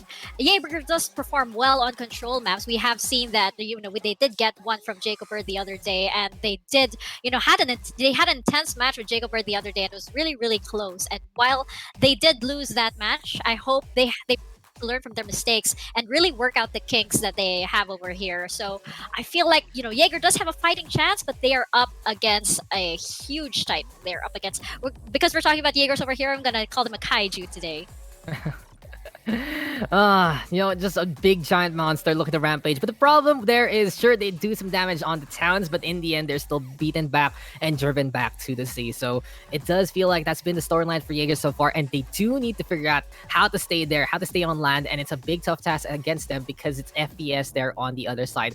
There is no room for error. There was room for error in the previous matches, and they lost those. Now, they have to get a good start, and they have to prove that they can get that 3 score line on their side. It's a tough task fast is a tough tell, I know, but if anyone can do it, and it's Jaeger, because I really feel that this is a team with the most potential in this tournament. They're the ones who are at the very least trying to figure out how they can close out these games, but they have proven the power. Their additions making them even more so potent. And you know, you can say that on the first match this week, it was like growing pains. It was them trying to get the glue on, but this time it's time for them to prove that they are here to play. They are here to stay. They're here to try and make it to the playoffs. But against FPS, a team who is basically driven now after a terrible day one to the tournament, they've been wrecking house. They've been getting back to position, not only in the power rankings, but also in the standings. And at the very least, this is the FES that we expected from the get-go. This is the FES that we expected, who got that direct invite. And it really is the FES that has represented the Pacific scene for so very long already, Mika. That's right. And you're talking about the history of FES over here. I do know that they do have a lot of history with Jaeger as well. I mean, we do see a lot of friendly banter on their Twitter over there. You know, FES throwing a little bit of jabs over at Jaeger's lovely, lovely video over there. And but we all know that it's in good fun because these guys, they've been friends for a long while. They've been playing together for a really long while, over years already. I guess since Overwatch first launch. Yeah, you know, that Singaporean scene looking pretty solid here. FES and Jaeger, some of these members have played with one another in former teams. You know, it really feels that there is that familiarity, and we see it yet again. I remember seeing this Jaeger name all the way back 2016, 2017, or something like that. FES, in the meantime, though, you can see them as the old school incipient boys, and it does feel that there is just all of that history riding on this match. And we go again in a friendly game, but also with all the cards on the line. This is day 4, guys, and this is Jaeger versus FES. As we get into Ilios, we start things off on Ruins. And Mika, it's time to see what these two DPS can do. It's Sino and Lorax looking to duel, but Cryptic and Soggy gonna be a scary matchup as well. Feels like we didn't really talk about too much on the Flex DPS side, but Soggy, this man from Contenders AU, doing all he can and more to bring in a completely different flavor to the side of FES. Jaeger, in the meantime, bringing back Cryptic from the graves, and he's been doing a really good job as well. That's right. I feel like Soggy's going to switch on to that Sombra to make this like almost a mirror match over here. Not quite because Lil Rax is on the Widow, but as good as. So I feel like right now Soggy has that one up over Cryptic because he just knows how to anticipate everything. It feels like, you know, he's always in the right place at the right time, you know, with the right timing and with the right tools at his disposal. It's like his mind is a freak of nature, that's for sure. But Soggy gonna be going for that Symmetra TP. Sino gonna be doing the same. Lil Rax though on a more comfortable Widowmaker. And it's gonna be an interesting matchup here. So Sino decided, okay, we're gonna be going for the Summer Reaper instead. It's pure meta here for the side of Jaeger. In the meantime, Rax gonna be going for that Widow. And it was interesting because it could have been a Widow versus Ashe battle on a map like this. But FES, knowing that their opponent is gonna be playing that more close range engagement kind of competition, they will try to regroup, but no, Kevkun bringing in the front. He just goes for the speed boost, and Jaeger just gonna overrun whatever FES wants to do so far. It's a battle of composition, and this works out a lot better here for Jaeger. FES might have the mirror to answer back. That's right. I think Zeno is saying, okay, Lil Rax, you win the long range game. I'm gonna hang back over here. I'm gonna stay on the ground. I'm gonna be Reaper, and I'm going to get you when you finally fall to the ground. That's still gonna be into the front line here. We got Lorax on the Reaper, Soggy moving over to Sombra. Since Jaeger though got initial capture, got initial fight, they should have the initial momentum on those ultimates. Jaeger though gonna be trying to still keep on by the entrance of the Pantheon there. And Assyria on this Winston. Helios gonna be on that D.Va. Everything looking good here for Jaeger so far. And Ayaka very quick at getting that ultimate. Ayaka versus Comet though, another matchup I do want to see on that Moira, but Coalescence here from Ayako, allowing Jaeger to speed boost in and tear FES apart. Ayako over here, just a very aggressive support. You basically have 3 DPS. It's a 2-3-1 over here, Dax, because as Ayako using that Coalescence to be aggressive, to play on that aggression instead of hanging back and sustaining the team, it was all out damage from that ultimate over there. That Blossom though gonna be available here for Sino, EMP for Cryptic, and Assyria gonna have that Primal Age very, very soon. And in the side here for FES, they will have that Coalescence, but it does feel like in terms of ult economy, they're just behind every single step. Here comes the EMP though into the Death Blossom, Jaeger making this a quick, clean one. And the thing to note is FES is just unable to really farm up their ultimates as quickly as they would like, because these fights are not lasting long at all. Jaeger is looking so dominant so far, so very decisive, and they are just one fight away from taking Ruins 100-0. That's right. I'm loving what I'm seeing from Diego right here. We're gonna see later on, of course, if they can sustain this. But right now, FES looking like they're being given a run for their money right now. But oh, look at this, Soggy up to something. Everybody's distracted over there, and Soggy's in the backline. What's he up to? That's the FPS trying to go for a two-prong attack. They will force here to back on away, and the EMP should go online in behind. But Helios gonna be buying time, self-destruct there, but EMP will catch out 3. Kev gonna with that sound barrier. Overtime gonna tick on down, and if Jaeger wants to hold here, they need to win this fight even because of that silence into play. But here comes the counter self-destruct from FPS, and Plankton will plant that one down, get rid of 2. Momentum in favor back of FPS, and the tide to turn in favor of the Far East Society. As cleanup crew is a go, they will get the flip on back. You see how very calm and collected Far East Society got with that. Even though Jaeger pushed the point to 99%, Far East Society just looked like they knew what exactly they had to do. And it just makes sense. I mean, they've been in the competitive scene for so long. This is where they thrive. This kind of competition, this kind of atmosphere is where they excel. And it's ridiculous, you know, for Jaeger, they have Cryptic on the board, who was a long-time member of Itsipians. They're really going to show that they know their opponent well, but that is going to be EMP catching out the tag line. Low Rax, so in the meantime, laying underneath, and Sneaky Peeky, Rax going for his own recycle there, and he will get rid of Cryptic and Sino along the way. The job has been done by the Reaper. He will take his rest for the next 10 seconds, as FPS will clean up house yet again. Just so much knowledge and so much gameplay here for both sides. Really looking very familiar, and goodbye to Helios. He gets pooped away by Plankton. FPS will hold yet again. Even with that EMP coming from Cryptic, there was just no follow-up over there.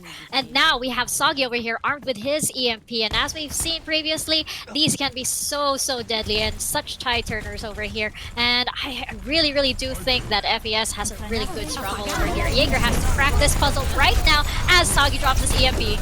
And Soggy looking so good. As we said, this man has the best contenders experience of everyone in this matchup. And he just drops on down, gets a quick EMP, and makes that decisive. A while ago, Jaeger was absolutely decisive. FES is just doing one better and trying to play the same kind of tempo there, Mika. As Cryptic right now going to be lurking onto the east side. We do see Plankton, though, looking for the Sombra here. A little bit map control duels between the two Sombra. Soggy, though, having to disengage there. But FES has 3 ultimates online as the last fight is coming our way. Death Blossom, though, from Cena to start things off here. And we will see if the Reaper can get any more damage done. Good movement, though, from FES to get hell away from that DB. And Helios going to be out in front instead. But Plankton a while ago getting a big bomb. Can he do it again? Not going to happen. Here comes Osteria, though. He's getting half the round. Can he stay alive long enough to get that primal? As FES decides to go for the sound barrier down. Self-destruct, though, into the back. Gets absolutely nothing. Osteria, though, going to get the boot away onto Little Rax. Both sides very hungry for this first round win. And Cryptic now in the backline gets the EMP onto Satchuk as well as Plankton. Overtime ticking on down. And Jaeger clutching it out. Look to make it happen. Goodbye to Soggy there. And this should be it. Unless Fearless can buy some more time. Not gonna happen. Jaeger will take our first one there. Oh my gosh. Amazing play over there. Amazing use of resources on that last clash from Jaeger over here. We're gonna see this move by Cryptic right here. Able to farm his EMP, and there you go. Cherry on top to seal the deal for Jaeger. Jaeger looking so good with this DPS duo. While we saw a lot of potential there from Gangnam Style, I do feel that in especially this map, putting Cryptic is the right choice, because not only is he looking pretty solid there with that Sombra, it's also because that he knows a lot about FES in this scenario. And you know, as we said from Jaeger, it's a mix of young and old together. We'll find out if some of the old guard returning can help out Jaeger in their struggle, because we saw from their previous matches, they always have a hot start on Control here for the first map, on the second map on Assault. But it really is the test on that third. But every single map win that Jaeger gets is very important, because FES, as we said, a powerhouse in their own rights. And here we go with a similar composition. We will see them duel here by the Hut.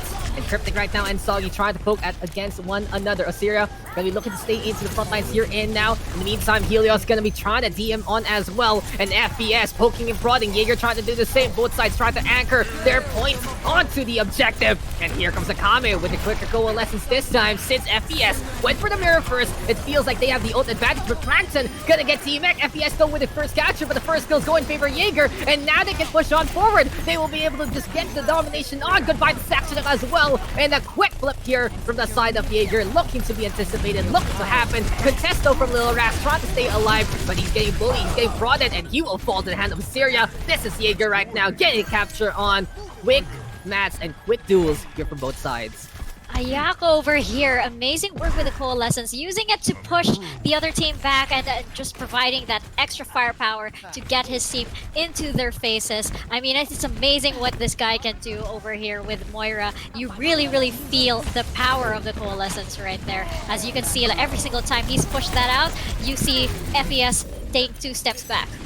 But FES taking 3 steps forward there with a 5-man EMP. And it's just easy tidings here for the side of FES. Soggy again proving his experience and his value in every single scene he's been in. And that is gonna be that. There we go with the flip on back. Soggy right now looking oh so solid. And Jaeger will have the ultimates though to try and answer back. That's right. They're looking like they're, they should be more confident. They should be better equipped for this next clash over here. But of course, nobody underestimates FES over here. They do have the Death Blossom over here from Little Rax, and I would be so scared of that. I ain't going anywhere near that if you put that in my face. Exactly. The Primal Rage though aims so for both of these Winstons. They can go for the beat on down, try to be heavyweights against one another. Beautiful EMP though from the side of Cryptic. He will be able to get forward there. And the Death Blossom from Sino trying to make it out. Lil Rax still hiding on the corner, but unfortunately Sino won't get the shot in time. And Jaeger right now trying to push this advantage, just trying to vaporize Satchok here. He already used that Primal Rage Fearless in the meantime, looking to come on back with that Lucio. But the Diva Plankton buying some time, giving some more progress here to FPS. Next on the list gonna be Soggy. He's trying to get more and more of that EMP, but he will disengage with a sliver of HP, and Jaeger will prove that they are here to fight for this point.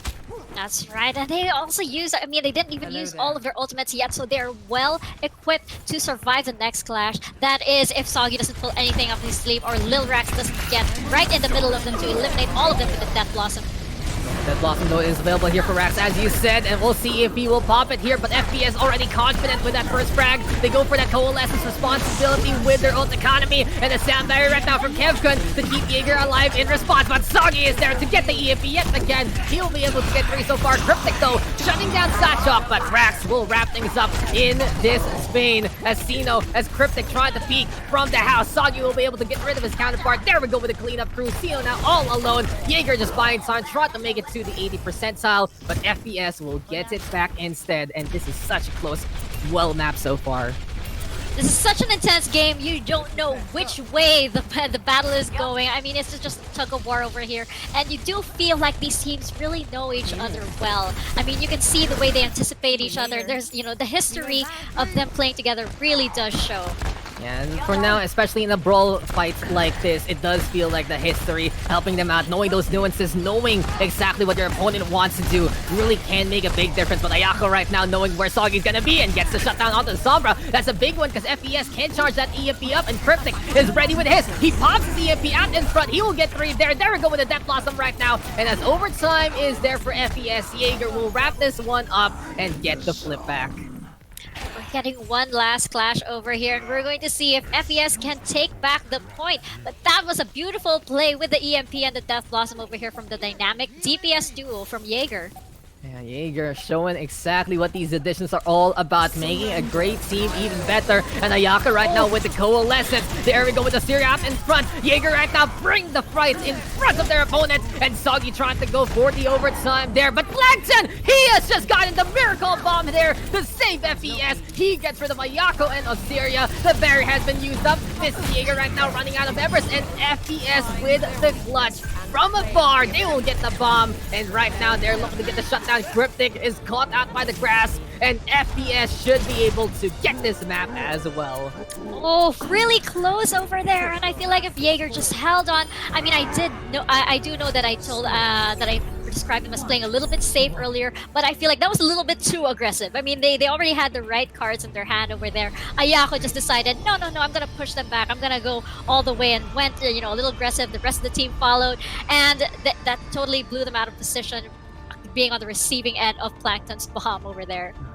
Amazing. And you know what's even better about this matchup, Mika, is both sides have so much depth. I believe they do have 8-man rosters, and if they do need to substitute, they will be able to do so accordingly. So I do feel that every single map, we might see a different configuration. We might see some different heroes on both sides, but for now, it's really just a battle of the meta here. It's established for both sides that Jaeger and FPS are very, very effective at playing that Somber Reaper, and they're really going toe-to-toe every single time. This is amazing here for Jaeger, because they're testing FPS right now and proving to everyone else that they are here to play. And on the other side, that FPS is absolutely mortal. For FPS though, they need to respect Jaeger. A while ago, they started off with a Widowmaker and it blew up in their face. So we see a mirror yet again here on Lighthouse in the same kind of fight by a big box. And they're trying to poke and prod. Question is though, who can get the first ultimate first? That's right, but look at Soggy though. Soggy is really charging that EMP like anything. He's more than halfway there. He should get the EMP up before Cryptic over here. And here we go with Sino actually catching out Raps there. And here comes the Reaper getting more and more damage done. The shotguns are just so danger close. And Jaeger again getting the momentum in this fight. FPS getting the first capture, sure. But we see shades of well here as Jaeger makes it quick and gets the cleanup. Now they have the EMP on Cryptic, but Soggy will have the same.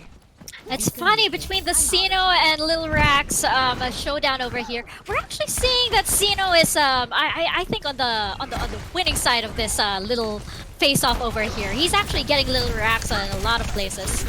Yeah, he's actually getting so much value, and we see Raps trying to play it fast, trying to play into corners, but Sino's like, peekaboo, I see you, I get that takedown. EMP's though on both sides, but Cryptic will lose out against Rax because Soggy gonna get the EMP onto every single person, and Rax right now moving on forward. It's all about the team. Helios still trying to go for his own big bomb, but FPS just running in front, deciding that, hey, if you're gonna throw that into the back line, we'll go to the point instead and take it back from your grasp. Huge EMP from Soggy over there, getting the whole team. That was amazing. We do have Jaeger over here with the Primal Rage, the Death Blossom, Coalescence, and Beat coming up. So we're going to see if that is enough to take the point back from Far East Society. FPS now looking to get in position for another leap and bound, looking for another engagement as the Coalescence is there. Ayako tries to go for the brawl for the time being. Coalescence here from the side of Jaeger, very, very effective. And another flip is upon us here, Mika. Both sides trying to duel against one another, really making it toe-to-toe. And the fact of the matter here is, this is just the first game. It's ridiculous how both sides are just so very even, as Jaeger will take his point back in very quick fashion. That's right, and let's not forget that Jaeger actually came from one very intense, very tiring match against Jacober the other day. I mean, I hope they're well rested, and it certainly looked like it. And in their comfort zone over here, fighting up against their friends from Far East Society. I mean, I think it really shows when these guys have, been partners for so long, been friends for so long, and this is proving to be one of the most exciting matches yet. And this is basically a civil war right in front of us with two different names, but Soggy does have that EMP yet again. He will get rid of the tank line immediately with the silence, but Kevkun playing it right, playing the back line, decides to go for the Sandbarrier, saving the day for the rest of the crew. But Plankton has been clutched with these bombs. Can he do it again? This time though, this forces Jaeger to push on forward, and can FPS capitalize with Rax going for the flag. Here comes the counter EMP from Cryptic though. Rax in the comment gonna get inflicted by that one. Helios though cleaning up house. He will get two so far. Plankton will get one as well. And Jaeger looking to regroup by the points. 82% and counting. FPS has one fight left in them to try and take this point back. That's right. Taking the point back, but you have to wonder at what cost over here. They only have the Diva Bomb and the Death Blossom up, and if they play cards right, they should be able to hold it. But Far East Society looking a lot better over here with 3 ultimates coming up, and including that Death Blossom from Lil Rax. Death Blossom is available here for Rax. Good protection though from the side of those Divas. Soldier drop here from Helios, so doesn't get too much. And it seems like FPS desperate to get to the point. Here we go with Rax though, trying to get rid of the Moira, but the Focus Fire is there, forcing him to go for the Rage Form instead. Luckily for him though, FPS is there to save the day, and the rest of the team coming on to make sure the Reaper will survive for the time being. FPS anchoring on wherever the shotguns are, and they will clean up house. It's Far East Society still surviving, and both sides can still win this map. Amazing sustain over there. Lil Rax was backed into a corner. He didn't even have to leave that corner, and he managed to take everybody out just because the sustain game was so strong there. And sustain was strong, and the fact of the matter there was Rax kept alive, but Sino is gonna be looking to find his revenge, and Cryptic is looking for a big EMP. Sagi though can do the same, and Jaeger can use this opportunity to go for a dry push, but no, they're gonna go for it. So many members of both sides afflicted by that silence. Yet again, the EMPs are big from both sides, with a soundbar here from FPS making a difference here. And Jaeger with a very quick disengage. Responsible play here from Jaeger, and FPS knows if they can get a stagger here and now, this is going to be so helpful for that last fight. That's right. Jaeger knows they need to regroup quickly, but Far East Society also knowing that they need to engage. They cannot let this opportunity slip away. They cannot throw away this shot that they have over here as we head into overtime. Oh my god, that hack though onto Assyria, and the focus fire onto the Winston, but Kevkun gonna be saving the day. They're keeping the Winston alive for only a little bit though, as Plankton still gets enough focus fire, and with Rax and Plankton making their ultimate scouts, this is FPS showing why they are a powerhouse into this tournament. The clutch was real, and they will win out Ilios 2-1 at the closest of margins. Amazing work. I mean, that last hack onto Assyria over there, I think Assyria had Primal Rage. Yeah. And I feel like he was jumping on in there and he was ready to just push everybody off. But oh my god, that last minute hack over there. Such a pity. Ridiculous. What's a well-timed hack? And even though Kev couldn't realize the situation, going for the sound barrier, it was just too little too late to keep him alive. Too much damage being done. FES chipping through the sound barrier. You know, that's the biggest heal you can get. That was the biggest buffer you can get out of nowhere immediately. And it doesn't matter to FES. They're so responsible at getting the focus fire on. They shut down the Winston immediately. And from then on, they made the Death Blossom counts. They made the Self-Destruct counts. And that was that. FES with the first victory. But it really proves that for Jaeger, their score lines are just not the best indicator of their performance in this tournament. Even though they're at the lower end of the standings, they always bring a fight to every single team they deal with. And here on Ilios, FES was forced to work for it. That's true. And I actually feel like this could have been a 2-0 in favor of Jaeger, actually. I feel like well, they almost had it. And had they not actually just, gotten a little bit too carried away, a little bit into that aggression, I feel like, if they stayed on the point and if they just held their own, they would have taken that point. That was really, really close. Plankton, though, with a clutch. The bombs were huge. That's right. And we didn't really see impactful bombs from both sides, except the ones Plankton did at the last moment. So it really goes to show that for the side of FES, when the going gets tough, these guys get even tougher. They know exactly what to do, and they know how to not panic. They keep it calm. They don't get too carried away with what they do, especially in a tight situation like that. They proved it between Reaper, their Diva, and everyone else along the way. It's just ridiculous how that worked. But Jaeger, you can see some strong tenants yet again. Your DPS duo plus your one support. Yato, Cryptic, and Sino is a pleasant surprise. I'm not really surprised though. Seeing these players together always meant great things. Always meant to be a show. And they're doing one so far. It's been a solid, flexible trio here from these three. And if they are able to play their A game and more, they can really bring the fights to FES, and with the rest of Jaeger doing their job, then anything can really happen in this series. But there's only one problem right now, Mika. Jaeger loves to get that first 2-0 before anything else. And now they are down on a map they should win, quote unquote, right? It's something that they should win. So at the very least, if they choke in the end, they're like, it's okay, guys, we got a 2-3. And if FES is able to take that one, the power level of Jaeger might be a little lower. Because I look into these reverse sweeps, and sure, it's a battle of mental fortitude, but it also feels that in the maps that we get afterwards, they just aren't as clean compared to what we see on the first control and as well as that first assault. I don't know if it's a matter of scrims or not, a matter of, as we say, the mental fortitude, but the fact of the matter is they keep losing at the margins, and if they're unable to wrap things up early, then that's going to be a big problem. As we're going to be getting into the second map, it's going to be Jaeger's pick, I believe, as FES does get that 1-0 lead, and we are going to be going into Temple of Anubis. They've done some great things on Temple of Anubis, that's for sure, and if this is a map that they can win, I believe this is going to be it. So you can never count out Jaeger. That's for sure. They will always bring us a fight, but they need to make sure that the sins of their past get washed away, that they need to make sure that they are not going to be losing out any more maps in tight fashion. They need to get those dubs, they need to get those wins, and they need to get the clutch factor back in their effect. if the last map was any indication, I do think that Jaeger is in top form today, and I think we're gonna see another really, really close match on the Temple of Anubis over here. I mean, I know that Jaeger, both teams have performed exceptionally onto CP over here on Control. So I think that we're probably we both know that this map can go on forever. So I I agree. think we're in for another really long match over here because both teams have brought their A game. This is exceptional here from Jaeger, and FPS is able to respond in kind is also exceptional in its own right. But for now, no subs are here for both sides. Seems like we are gonna get that starting six going on in yet again. Jaeger and FPS, you see number 3, number 7, these are just not the best indicators of how amazing these two teams are. But FPS, that was very nail-biting, and you need to bring in their A-game. They cannot relax against Jaeger, even though it's their friends on the other side. They themselves should know exactly what they are all about. Jaeger, though, in the meantime, gonna be on the defense first. They're running that Tracer and the Ashe. Sino gonna be whooping out his signature special for the time being. I believe, though, that Sino did only pick up the Ashe recently for the tournament, but he's been doing an amazing job so far on the hero. In the meantime, though, FPS, back to the meta. Let's go Sombra Reaper again. We go again. And we go for the push. Through to A, through to B. I know that Jaeger really, really wants this win. I think it was Helios that tweeted, I think something a few days ago, that they really, really do need this. They want this, and they want to prove that they can be one of the teams on top in this tournament.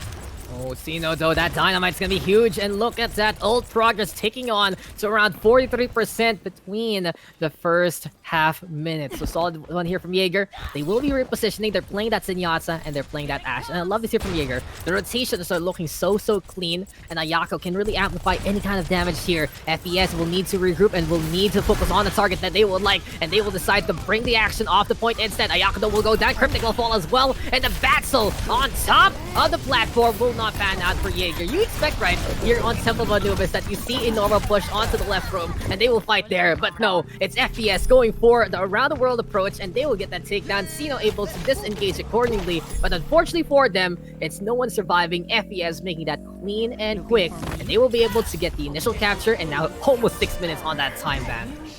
Excellent time over here on the side of FES, and beautiful rotation that they had over there.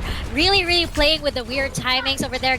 Tried to give Jaeger a little bit of a breath, try to wonder where they were coming from, and suddenly, oh no, it's a monkey right in your face. Explosive King Kong comment indeed, and I love the fact that we see Cryptic moving up to Sobra, denying Soggy from the health back down below, but Bob trying to get the shots on. Sino getting a quick one there, but eventually the hack will come into play, and Fearless will get the first kill, but Assyria will counter-back and shut down that Lucio. FPS, though, all over the point. This is the Reaper right now trying to tear up house. He's coming closer and closer to Death Blossom. Question is, though, can Jaeger hold the line? They're all on the east side. Self-destruct is there, though, for Blackson, and now this is Rax trying to take the opportunity to try and get that Death Blossom on, but the hacks come online. Here comes the Sombra, though. EMP is there. Soggy gonna get 4. Fearless gonna run on back quick with the wall rides and along the way, and this is just FPS making sure that they can get the cleanup on. Coalescence as well as the Final Age are into play here, and now Rax in the meantime shutting down Assyria. And overall, FPS making this quick and efficient. They're even trying to take map control down below. Jaeger trying to get the step on yet again, but it's just not happening. This is the FPS experience that we are accustomed to. This is them looking very, very clean, and they are so close to getting this point, Mika. Assyria, the only one left. Here we go with the hack yet again. The shutdown is there. Goodbye to the defense. And FPS from a tough first map, making this look oh so easy on second.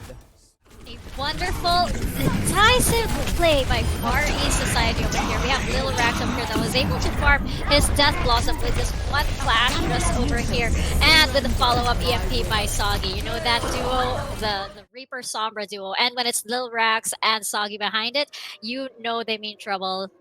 Yeah, they're just so experienced on these heroes. Lil Rax having so much know-how on the Reaper. Soggy in the meantime on that Sombra looking pretty ridiculous along the way.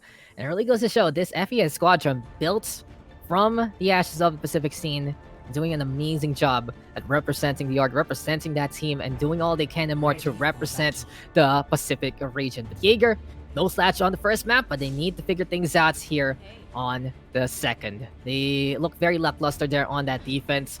As soon as FES went for the jump, it really proved the gap in terms of the composition. And Jaeger will have to respond in kind. They have to fight the same kind of game if they're unable to keep the Ashe and the Zenyatta alive. And we saw that a while ago on the previous match. We'll see it again. And it really goes to show it's a good counter here with the dive, proving dive is king yet again. But that Sombra Reaper looking scary. But in the meantime, is this going to be Rax actually playing the Tracer instead? Tracer versus Reaper difference is pretty simple. The Tracer can get into the backline via bother. In the meantime, the Reaper enabled heavily by the Lucio and the Moira to play in the front. So we'll see if FES can make those duels count, can go for a more aggression there with the speed, or will Jaeger decide that, hey, we'll just push in, we'll go make it standard, we'll get a really good fights in the front and make this happen. And you know what? You really gotta respect Sino over here. He doesn't even need his Death Blossom in order to, get those kills in order to deal some damage. He doesn't need it at all. All he needs is basically to just press W and mouse 1. That's all he needs. El Clasico right there. All the skill that you need. Just close your eyes, hold forward, press that fire, and you're good to go. But it's not as simple as that, ladies and gentlemen. You got Jaeger now dropping on down, and FES is running away. Cue the Benny Hill music. They're looking to go to the streets of Agrabah here, as Rax right now climbing up on top. Ayako though will get that first kill. Coalesce is going to be in effect here from Ayako, but sneaky peeky, Soggy going to get that hack. Will disengage there with the translocation, and Assyria will catch out Satchel along the way. So Jaeger right now proving that they can play this comp really, really well. They chase out FES like an old lady with a broom, and Jaeger right now all over the points should be able to get a quick capture as well. Didn't go quite FES's way over here, but it went oh so well on the side of Jaeger. I mean, looking at that trio that we were discussing earlier of Cryptic, Sino, and Ayako, these are really 3 DPS players over here. I feel like Ayako is just really the hidden third DPS, and everybody is just responsible for sustaining themselves because that extra damage, given by Ayako over here is just doing so much firepower on the side of Jaeger.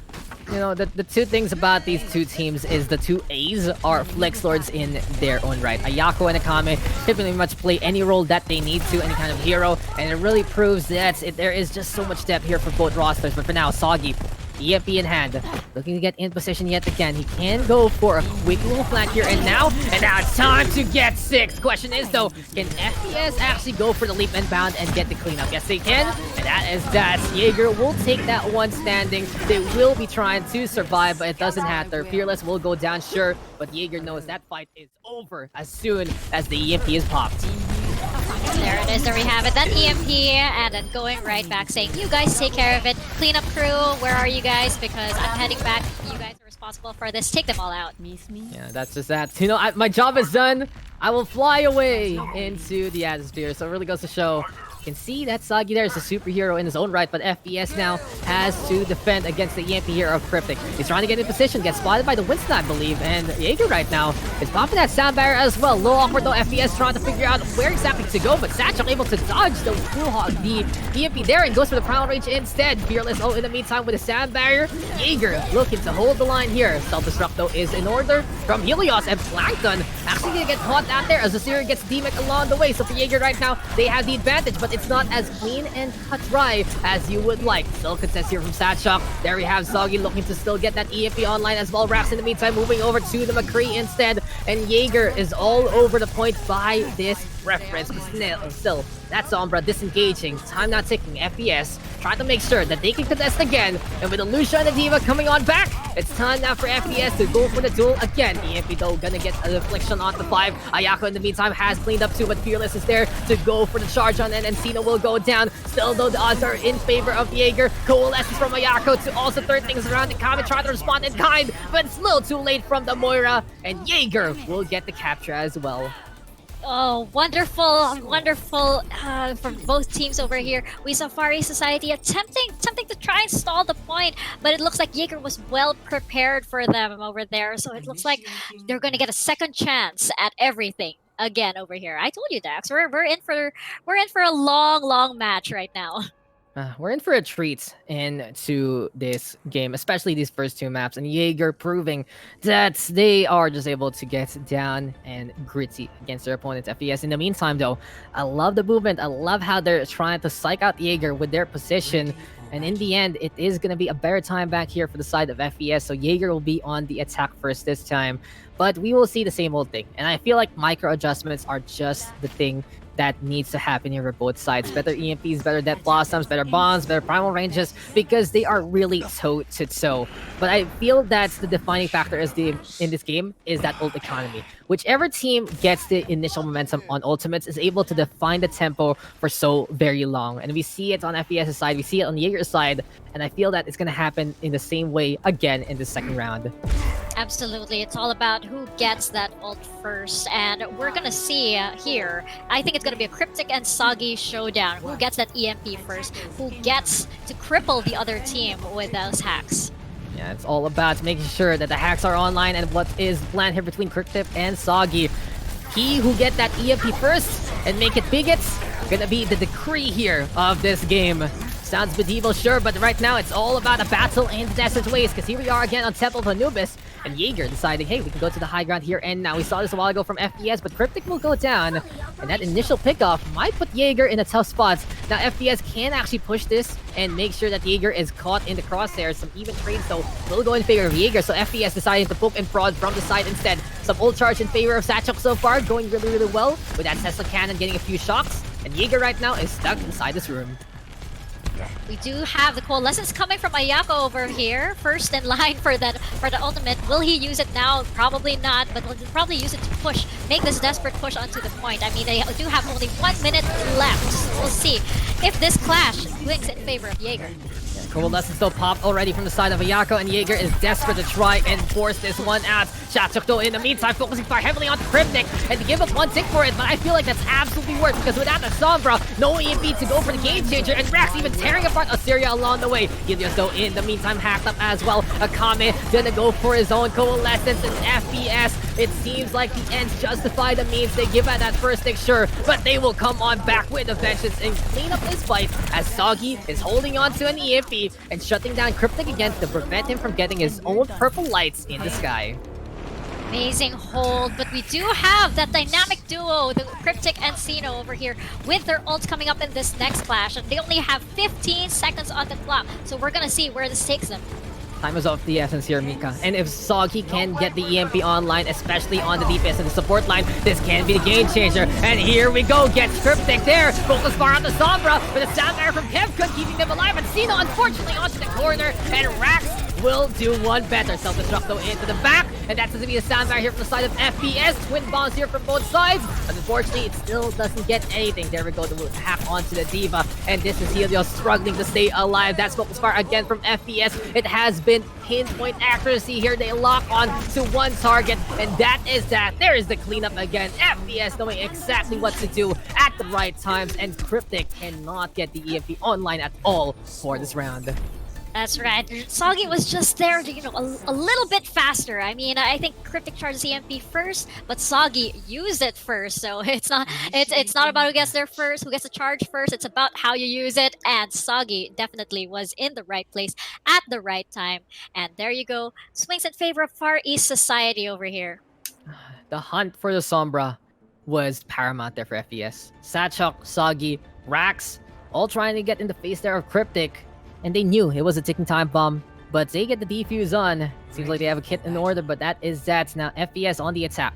They need to get 2 ticks here, Mika, and Jaeger is going to make it tough for them. Seeing this mirror matchup unfold, both sides do have a good fighting chance. And since we see Cryptic now on the defense, there is that small natural advantage that every Sombra defense has. He can go for the initiation, he can go by the spawn, he can get that initial progress on the EMP, and maybe that will be the difference maker here in this round. Jaeger can still win this map though. They were able to get a single tick and 64.8% total, so it does mean if FPS can't even touch, then they will lose this one.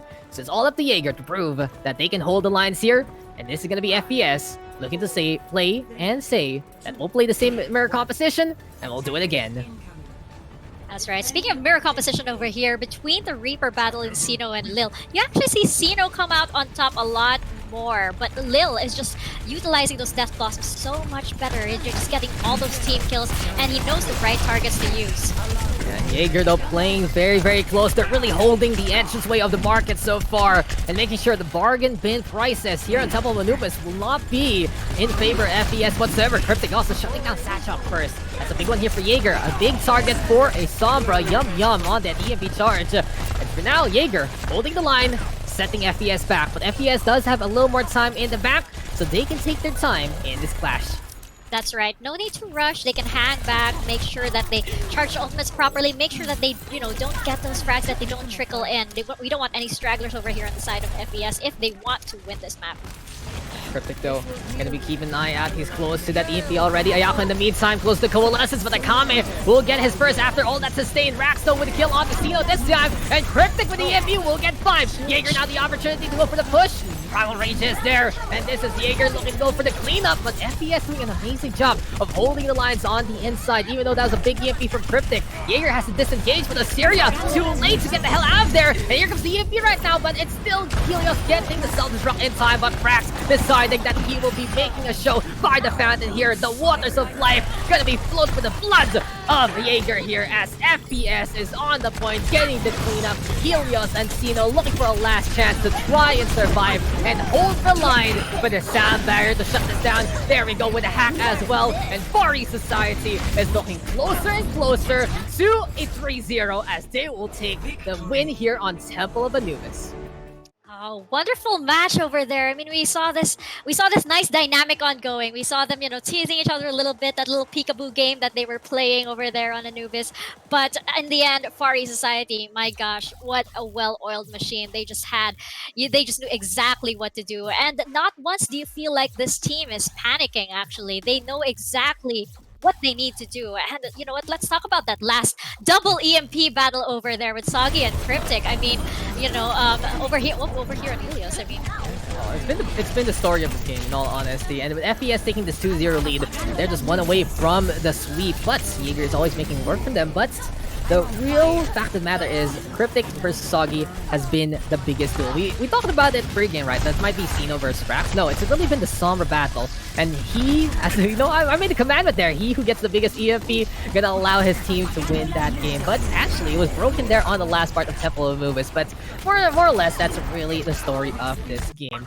And you can see in terms of how Anubis was played, FES understands the whole balance of this match, the whole crux in terms of all these fights, and especially in the mirror. And they were able to shut down Cryptic on that third round, on the attack there for the side of Jaeger. Because in both first rounds for both sides, it really felt that it was just, okay, this guy has the EMP, will allow this team to win. Okay, this guy has the EMP, will allow this team to win. And it really was just the pace being dictated by that one ultimate, by that one hero. And every little inch that Jaeger can get in terms of that advantage on that Sombra EMP can make a difference. I was talking about a while ago, right? On the defense, if you're on that Sombra there, then you can go for the initiation, but it's been big here from Soggy. He's been a lot more consistent in terms of that positioning. Cryptic has been getting some huge ones as well, but the timing from FES is just a little bit better. They know as soon as Soggy hits that green light with the purple, then that is that. Go for the engage, get the cleanup, and their focus fire a lot better than Jaeger. It really proves that this is a well-oiled machine looking to win the whole thing. that's absolutely right. And you know what, I feel like Far East Society over here, they're like a hive mind. I think they're communicating telepathically at this point. And even though Cryptic and Soggy, they can charge their EMPs at almost the same time, it's pretty much down to whoever gets there first. And Cryptic, I feel like, hesitates a little bit, or maybe needs to wait for his team to get into the right place. But Soggy, with the support of the rest of FES right there, all his EMPs are just so perfectly timed. No second wasted. Exactly. It's just so on point as we are going to be getting into map number 3. FES just one away from that sweep. Question is though, will this map be the one to show it off? And I love it already. Junkertown. Interesting map pick here from Jaeger. Now, Junkertown, as we all know, has one of the biggest open spaces in the map pool. We might be able to see some Widow here.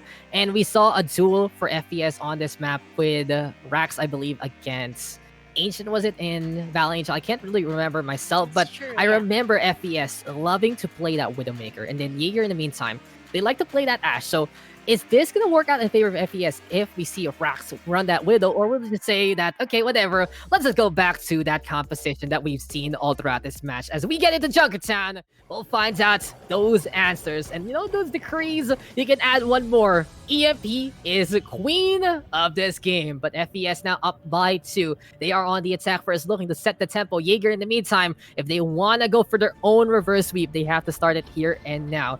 and this is a test for Jaeger. This is where they usually falter. We'll find out if they can get their map win here and now. Oh, interesting. We know that this probably changed, but I don't think Lil Rax is changing out of that Widow. I mean, as you mentioned, he is a beast on Widow, and I do know that previously when they did play Junkertown, he was on Widow the whole time, and he basically turned Junkertown into a Counter-Strike map, pretty much, as one of the casters mentioned. But I do agree that this is usually where the game changes. Jaeger, I mean, I feel like, they're a slow burn. They need to catch momentum, and we've seen teams turn the tide during escort maps, so it's possible that they could get this, but as I mentioned, they still have not been able to cancel the apocalypse that Far East Society is bringing to them. Okay, but when you feel like the matchup is looking scary and you feel like it's gonna be a lot of range, Jaeger deciding, hey, we'll play it close, but Sagi already understanding what's gonna happen, goes over to the Far Mercy. We don't see this too often here from FES, but in a situation like this, Jaeger looking to play Danger Close with the Doomfist and the Reaper. It's a really good call because up in the air, this Pharah can do whatever the hell she wants. And FES right now is just tearing up house. Jaeger playing the gamble, they lost the all-in, and this is just FES saying, let's just clean this up really quickly and push the payload. Wouldn't be surprised though to see Soggy swap out of this one as soon as we see the Jaeger going for their own swaps. Still though, this is FES with the cleanup, Sino with the resets, and FES clearing that first fight very, very quickly. Right, we saw Jaeger trying to be a little bit sneaky over there, but apparently they were caught, and it just doesn't bode well, I feel like, when teams try to push all the way past that first, that first choke and try to get in the faces of the other team, because this spawn point is just way too far, and there's just too much precious time being wasted over here as they try to regroup. It's a really good answer, but Sino has gotten the Widowmaker, and I cannot wait for the second point here. And for now, FES will be sticking with the Roadhog and that Sigma. They have run this composition to counter the initial aggression there from Jaeger, and for that time being, they will be backing on out. The Roadhog also on the side of Helios, and they will be able to get the grab onto a Kame. Satchel in the meantime shutting down Osiriya, and this game has evolved from the dive to just who can get the hook and who can get the pick. And for now, FES is the one still onto a Fulcrum there on top of that payload, but Sino and Helios using the range and the hooks accordingly and getting the picks that they need. Sino over here, just given free reign, and of course, these beautiful wide open spaces of Junkertown are just heaven for Widow players, for Sniper players over here. And, you can just see Sino over here go into town on Far East Society. Yeah, it's just ridiculous, and Jaeger is basically playing the double off tank right now, trying to get as much damage as possible here on the defense, and with the Widowmaker there from Sino, given the space that he needs, it is Jaeger right now, elapsing 2 minutes on that timeout, so a pretty good defense so far. Now Rax, I can feel that he's hungry to duel against Sino, but the problem here is he has that EMP. But also one more problem for FES, no one is close enough to make this effective, so Rax will get spotted by the wall hack, and this is just unfortunate for the Sombra to say the least. That's right. Sombra is best, of course, when she is invisible, and you know that when it's detected, just plans do not go the way you plan, and you just have to regroup and try to come back and do something else once you get detected. The chaos of this map is really working in favor of Jaeger. They're the ones who's able to adjust onto a Widowmaker, and the EMP gonna get only one target. For now, the FES will try to work with it. Cryptic will get that kill though. Here we go with the trans as well from Akame and Ayako, and both sides absolutely growing in the power of the sun. But Sino is still showing who he really is. He will get pick off after pick off, and we talk about a lot of his Ash, but now he's whipping out the Widowmaker, and he's proving to be superior on that hit scan again. You must like me. Wonderful work from Sino over here, and unfortunate that Lil Rax lost that EMP. I mean, he didn't get the full, opportunity moment out of that. I guess there's just nobody to back that up. But here we go. He's switching over to Widowmaker, and now we're gonna get that Widow versus Widow showdown between Rax and Sino. And here we are, ladies and gentlemen. Here we finally get the thing we've been hyping on from the start of this map. We finally get the Widowmaker battle. It's a taste within the next 40 seconds as FES and be trying to, at the very least, get this first point. They struggled, though, after the bait and switch. Jaeger, in all honesty, just taking advantage of the fact that FES was just so stubborn in going for the swaps and really trying to force out that EMP, but Soggy with the infiltration. Hero played right there to shut down Sino after Sino gets the headshot on the Rax, but the rests are in order. Both Widows are back into the fight. Soggy, in the meantime, trying to go for the duel. He's quite low, though, and this is Jaeger right now having the advantage. Flux, though, from Plankton, looking to get the gravity into their favors, but this is Sino, though, still cashing out Fearless. even getting racks. And welcome to our Lord and Savior on the Widowmaker, making sure that distance is not a problem whatsoever here for Jaeger. This is just what the sniper is all about. On top of the gates, this is just Ministry right there. This is just what a hold from Junkertown Gate. And Jaeger will shut down FPS. Amazing work from Sino over here. Just look at this guy getting Little Rax out of his way, following up with this Roadhog kill over here, and just cleaning up, going to town on Far East Society. This is amazing play here from Jaeger, and FES, I don't know if it's stubbornness or not, but just not answering Sino whatsoever. Rax, we've seen him play the Sombra before, and he can be very effective in it, but in a situation like that, no one to really EMP, forcing it out, taking so very long, and going for the swap, trying to go for the duel. And in the end, it was up to Soggy to try and play it clutch, and he did so for a little bit, but Sino brought back to life after shutting down the other Widowmaker and doing it again and again and again. So this time, I like the storyline here, Mika. We gotta pay the scriptwriters a lot better. If this is the redemption arc of Jaeger on map number 3, then this is gonna be an amazing sight to behold. And in all honesty, Jaeger right now is playing with the minds of FES. They're freaking them out as much as possible. And in a situation like this, it is Jaeger on the attack. They can go for the swaps, and I feel that they're more willing to go for a huge composition swap if need be, because their target is in their sights. It's so easy for them to make it through to the final objective. And there's a lot less pressure here on Jaeger. It's all up to FES to hold as close as possible. That's right. Running a double sniper over here. Soggy and Little Rex both on the snipers. It's going to be really exciting, but I think it's because, Cryptic and Sino. Cryptic switching over to Tracer though, but I think it's because they've had enough of Sino, and they think that, okay, 2 can play at that game. 2 indeed. It takes 2 snipers apparently to take down Sino. It takes 2 to duel and 3 to tango. It's Soggy though, catching out Cryptic. And we don't see the Hanzo too often after a few nerfs here and there, but it still can be effective in the right hands, especially if you can really use that Dragon Strike and the Storm Arrows to the best degree. But Jaeger right now, gonna go over to the high ground. FES though, showing their own prowess. Fearless, actually even getting the kill onto 1. So for now, Jaeger will be allotting themselves those swaps. FES is stuck in whatever the hell they started off on this defense. And for Jaeger though, can Sino find the pickup? The sidelines though aren't really the best. It feels like for Sino, he's going to be playing with fire because he's not only dueling against Rax, but also Soggy, and a little help there from Akame. But there we go with the headshot. Plankton has back on out. Satchel taking some damage there, but Pops to take a breather just in time. Jaeger though clearing the twin house, and for now they're coming closer and closer to the end of their objective. I like how the game, really takes this sort of like silent, almost hide and seek kind of tone when you do double snipers, because of course you don't want to play around those corners. You don't want to be seen by any of these headshots. Oh no, Cryptic though in the back this time, trying to really bother Rax along the way, but Satchel in the meantime doing a good job on the Roadhog, and Assyrian Cryptic do both go down. So for now, FBS holding the line, but it's not as, the time back is not as low as you would like here for FPS, because a while ago, Jaeger, you know what, one clash, 2 minutes. This time, FPS has to deal with whatever Jaeger can bring to the table. They have to hold here, and now they cannot give any space. And they have to do so with whatever comp they have. It's a one-fight territory here for FPS. They need to survive as much as possible. Fearless, though, does have a rest just in case. Valkyrie is available as well, but Satchuk now caught out by Kevkun. Dragon Strike, though, to mitigate the push. Here comes Cryptic as well. He's on the Hanzo, and Helios just creeping on forward. Gets that takedown.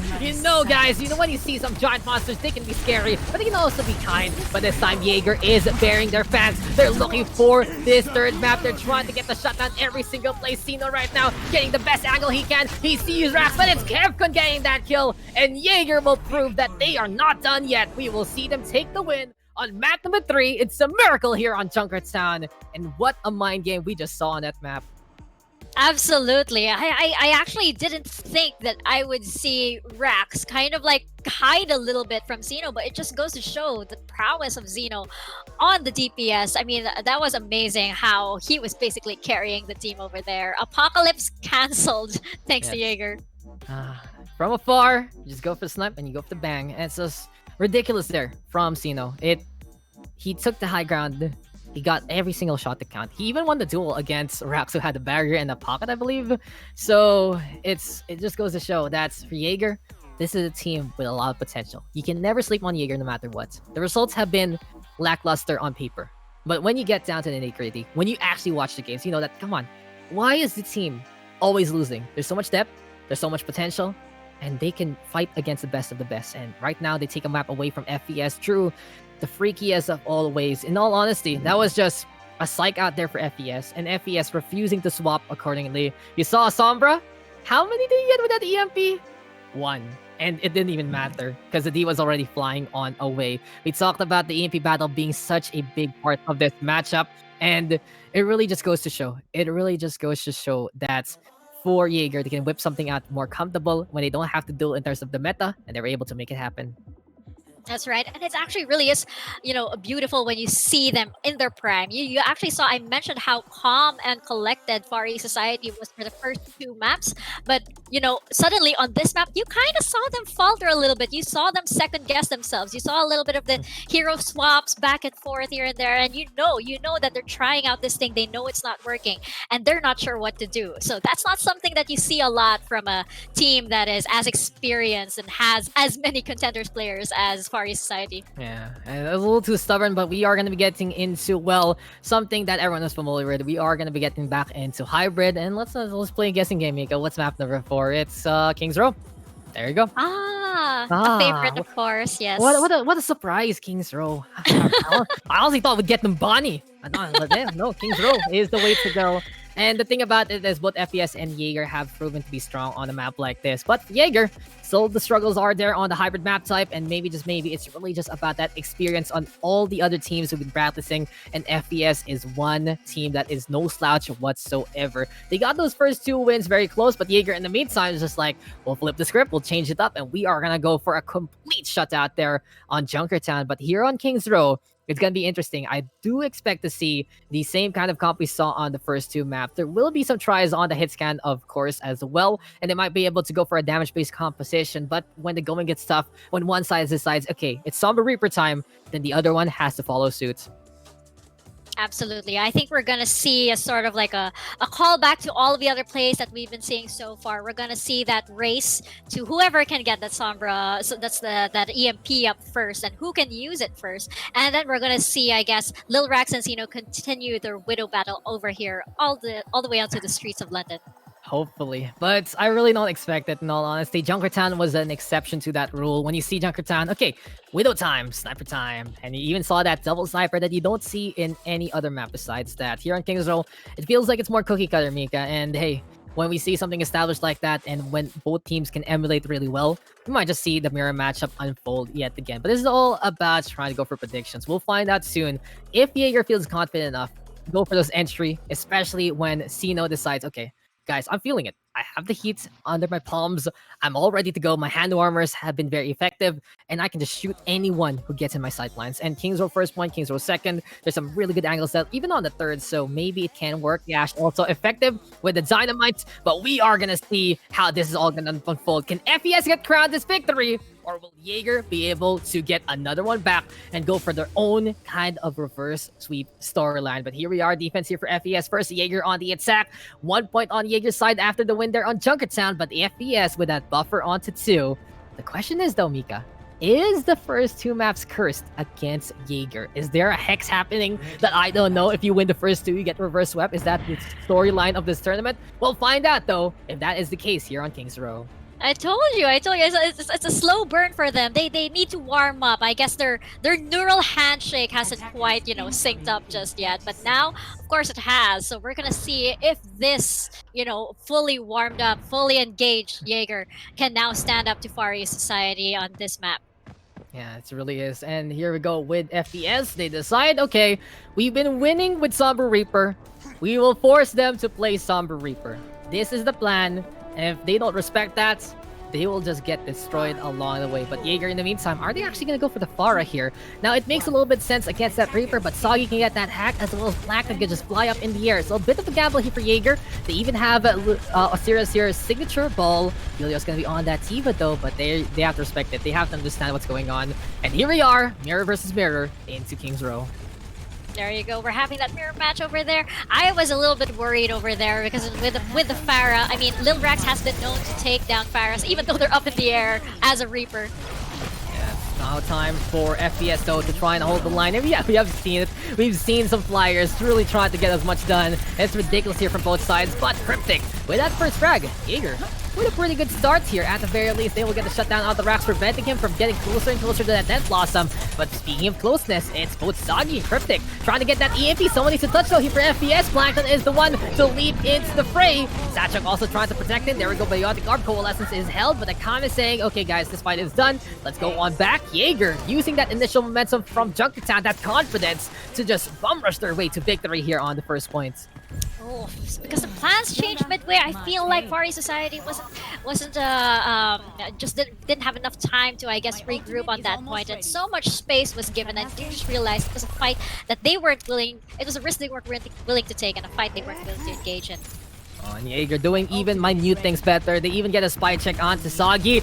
Oh my god, a second one. This man knows his sight lines. And he's really trying to slow the Sombra down. That was one weakness of Jaeger so far. The fact of the matter that Soggy is able to infiltrate and be in a good spot for the EMP. But here on King's Row, the job of Helios is a lot easier. These are narrow streets. And as the EMP comes, it does get 4. But Jaeger gonna be all hacked up, as well as Soggy makes it big yet again. This isn't Soggy Bread. This is absolutely crispy here. And it really goes to show for FES, they can rely on that silence. But for now, though, Helios trying to buy some time with the self-destruct. This gives some space here for Jaeger, and they will decide to force things out to the Primal Rage as well. Can they actually make this happen, though? Ayaka with the Coalescence, and yes, Jaeger has decided to go full force and hit the next gear. Raxo, in the meantime, coming closer to that Blossom. Sino has his as well, and we'll see how FES is going to respond in the corner as a Sapphire from Jaeger, allowing them to keep up on the tempo and get this push on. But the bomb in behind, Plankton, he will get 2. He's been the one getting value with these bombs so far, and while Jaeger tried to go for the brute force method, it's FES reeling them in like a fisherman, and they will get the line and they will get the catch eventually. Far East Society finally pushing back Jaeger, but at what cost? Because it feels like a bit of an overcommitment. I mean, they did use the bomb, they did use the Primal Rage, and the Death Blossom as well. Did they really need all of that to push back Jaeger? Apparently so, but now, what are they left with? They do have that Coalescence on the other side. That Death Blossom and the upcoming Coalescence here from Jaeger might give them that edge. Question is, though, how will FES sustain? Sachuk almost getting torn apart there, but a good save there from Akame with the Coalescence to keep him alive. Sino, though, in the meantime, staying onto the corridor, waiting for the speed boost. And now it's time for Death Blossom and Plankton trying to protect the team, but Sachuk is the one taking too many bullets instead. Soggy, though, coming closer and closer to the AP. Cryptic gonna have the same kind of deal. And Jaeger right now is getting the momentum that they need to push here on King's Row. Good barrier, though, from Assyria to keep them alive so far. FES regrouping, though, on the side. Some good stuff over here from Jaeger. This is it feels like the tables have really turned in terms of who is more common collected and really on top point. Double EMP once again from Cryptic and Soggy over here. And Jaeger is just keeping the momentum up. They are getting all the kills that they need and more. Soggy up in there, having to translocate away, and it really goes to show that Disappearing Act will not work out for FES this time, because Jaeger is on point, Jaeger is on the prowl, and those EMPs were huge. Huge indeed. Take a look at that. Taking out 3 from Far East Society, and over here, that was the counter EMP over there from Jaeger. This is huge. Cryptic and Soggy now know to look out for each other. And the thing is, the whole team, Jaeger, is now on the lookout for Soggy as well. As we saw, they were watching out. They know where he is. They know what he has planned.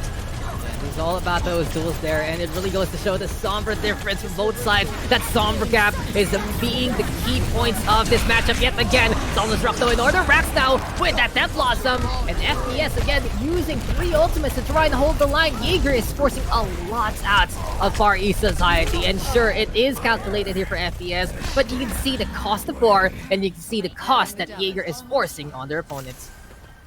Soggy over there doing some damage on his own as a Sombra, and now of course I think going into this next match we're gonna have a double EMP once again, but who is going to be in the right place at the right time in order to get the most value out of it? Is it gonna be Soggy or is it gonna be Cryptic? Yeah, it really goes to show though that for now FES is again gonna go for that EMP. He will get 5, and it feels like on average here, Mika, that Soggy gets more on the EMP, but for the side of Cryptic, his EMPs do get value when they need to happen. It's ridiculous how, even though Cryptic only gets 3 or 4, it is the valuable targets. On the other side, though, FES is a simple task. If everyone is happy, you can just kill everyone along the way. So a bit of a difference there on how the EMP is used on both sides. Absolutely crucial over there, and just a bit of a Fearless being a little cheeky over there, doing some damage of his own and taking out 2. That was wonderful. I love it when Lucios, decide to get into the action and do some damage of their own. Aggressive losers have been something fun to see. But for now, here we go with the Coalescence. You know what is damage though? It's that beam. Coalescence getting the healing and the damage at the same time. Self-destruct though, and Plankton catching out Cryptic trying to get that EMP on. I don't believe that EMP actually got popped, so it's just gonna be a waster for Cryptic. Highly unfortunate. They're a little too eager for Jaeger, and this is sometimes the difference between FES and Jaeger. Jaeger just going for raw emotion and raw fights. FES in the meantime more cool, calm, and calculated, and they shut down the big defining factor of this fight so far.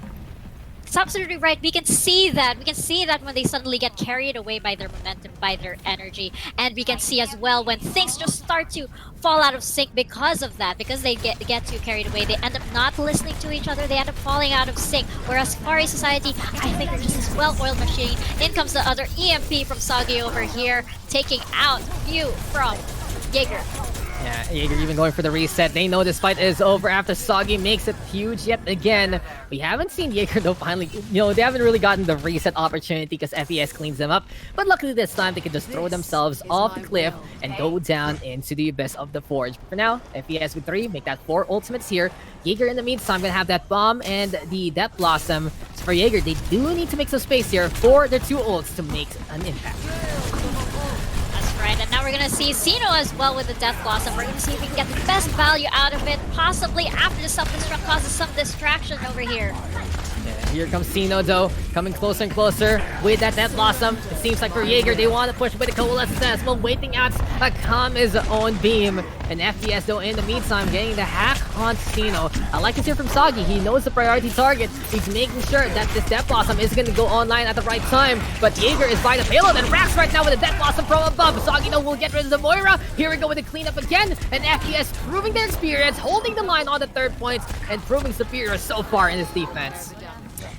That's exactly what we mean. We saw the intention. We saw the intention that Sino was going to go in there and do some damage with the Death Blossom, but he just didn't feel. I think he was hesitating a little bit, and that's the problem I think that Jaeger has over here. They do choke on these very crucial times, whereas Fari Society, they know exactly what they're going to do, and which we just saw over there. Lil Rex got more out of his Death Blossom than Sino did. Here we go again with Soggy with all of those hacks. That was just a big difference maker there. Cryptic though, gonna force things out with the EMP, but Fearless is in possession to go for the Sandbagger, and it's Soggy going for the Sombra Gap yet again. He gets 4 out of that one. It's a big bang for your buck with the EMP. And as we said, impact versus quantity, and FES showing that the numbers do matter there. They will be able to hold, and I feel like the problem for Jaeger is as soon as they make that first big mistake, that is when their whole battle plan goes awry. That is when they try to force things out, as when they try to go for the brute force. And even though there are still nuggets of wisdom here and there, FES looking a cut above on that 3rd point compared to the 1st and the 2nd, where Jaeger is like, okay, we can go for the push this way, step by step, inch by inch, very, very well oiled.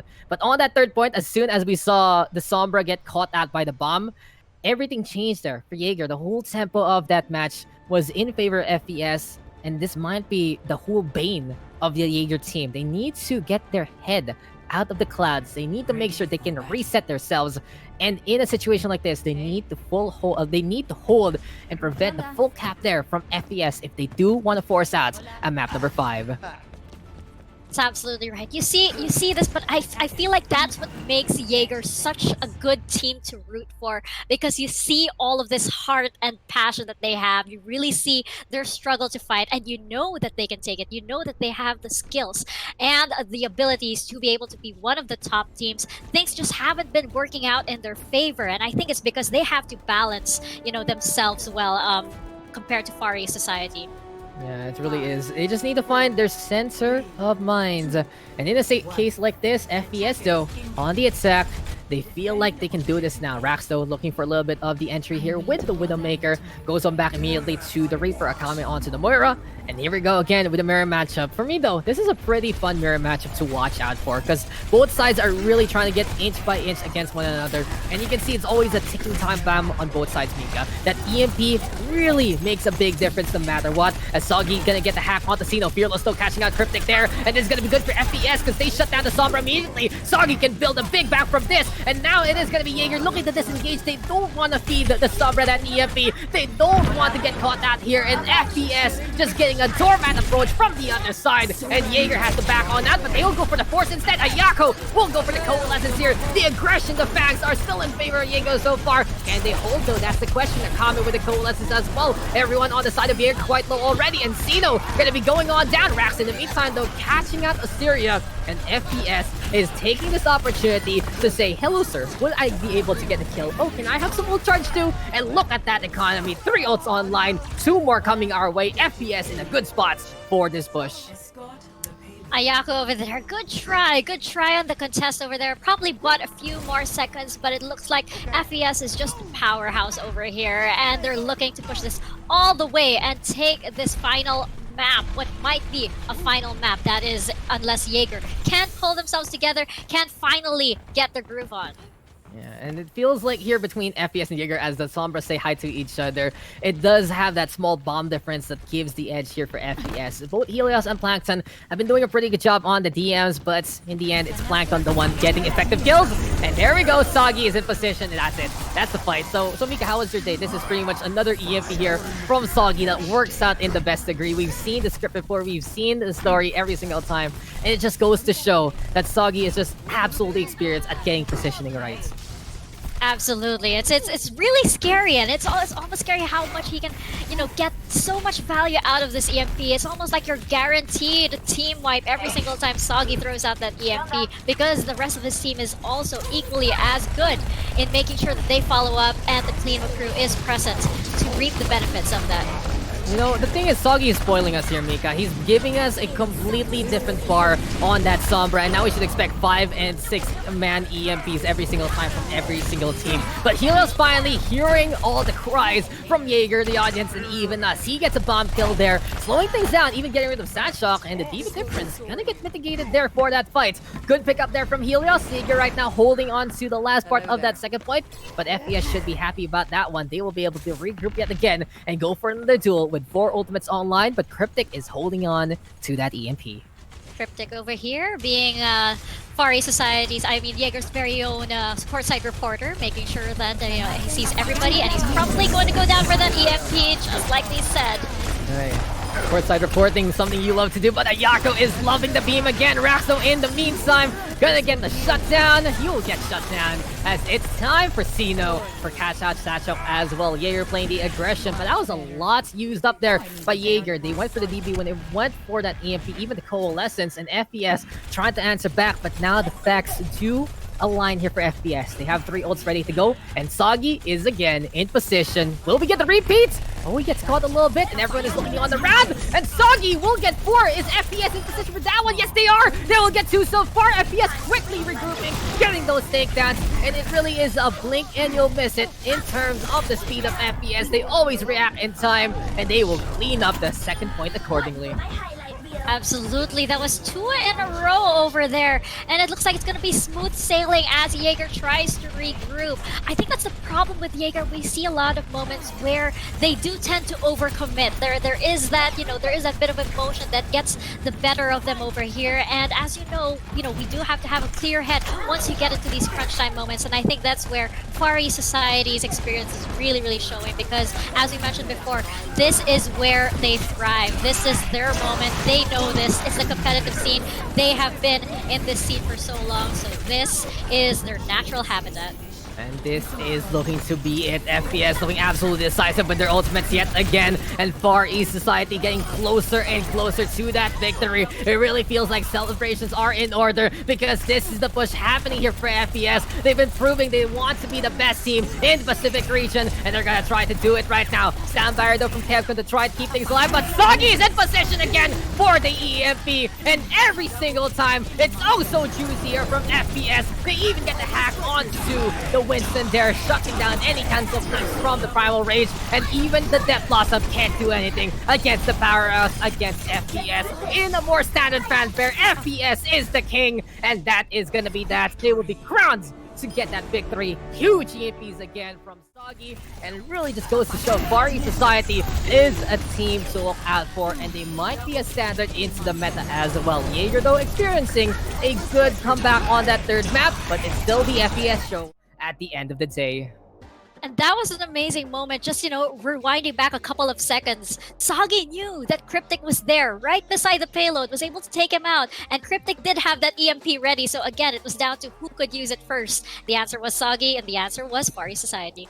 The answer indeed was Far East Society, and it really did feel that they were just a little bit on the advantage there in terms of the meta, right? It felt that the Sombra Reaper looking a lot better in terms of that Diva, in terms of the amount of people they get on that Sombra EMP. Jaeger, though, absolutely no slouch. They were able to reel it back in so many ways. I love the duels between Ayako and Akame in terms of what we saw from them. The Moira Coalescences coming online in similar straits. Ilias could have gone in favor of Jaeger. Temple Anubis could have gone in favor of Jaeger, but it is what it is. And FES again, winning it out, staying on that second seed, I believe, and praying that that first game, the first day was an absolute fluke. And in all honesty, everything is going really good here for FES so far in the Ace tournament. I know it's they're definitely one of the heavy hitters. They're definitely one of the top dogs. I still think that Jaeger can pull through, but they do have to fix their timing. They do need to fix all of this. I feel like it's like excess energy, and they don't know how to control it as well as Far East Society does. It's just all about the control there, and those EMPs controlling the tempo every single time, Mika. It did feel that everything was defined by seeing that EMP. It's ridiculous. It's ridiculous to see how this works. And Sagi equals I play Sombra GG for you.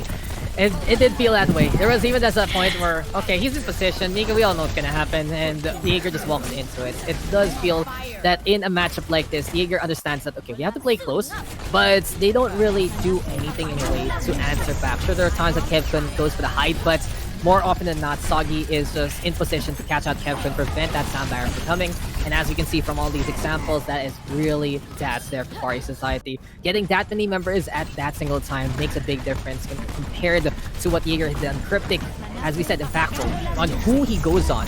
But it doesn't matter if Sagi is just going to answer back with hacking every single person and making sure that, okay, there's no way for you to survive this. There's no way for you to sustain. And it doesn't matter if we have even the disadvantage, because all of these EMPs are absolutely huge. And you can see that little Fearless hiding from the EMP, and it's just not going to be enough. What a shutdown here from FBS. What's utility usage? And Far East Society will move on to take another win, but Jaeger, well deserved though with that one map win, really psyching out FES. And if FES, if that happens against them, that might be their bane. If they don't adjust in time, they need to look back on that third map and say, guys, why didn't we swap now? Why did we not swap now? Why did we force these things? And if that stubbornness becomes a problem for FES in the future, I wouldn't be surprised to see some teams capitalize on that fact. Absolutely. The mind games that Jaeger played on that third map definitely worked. And I feel like, once Far East Society loses that sort of zen moment, that no pun intended for Zenyatta players, but then loses that moment wherein they're in that zone, it just, it just really unravels everything for the team. So I feel like, they have to be in that zone. They have to make sure that, everything is well oiled. The moment a chink in the armor shows, the moment something gets snagged into one of their gears, it spells disaster for this team over here.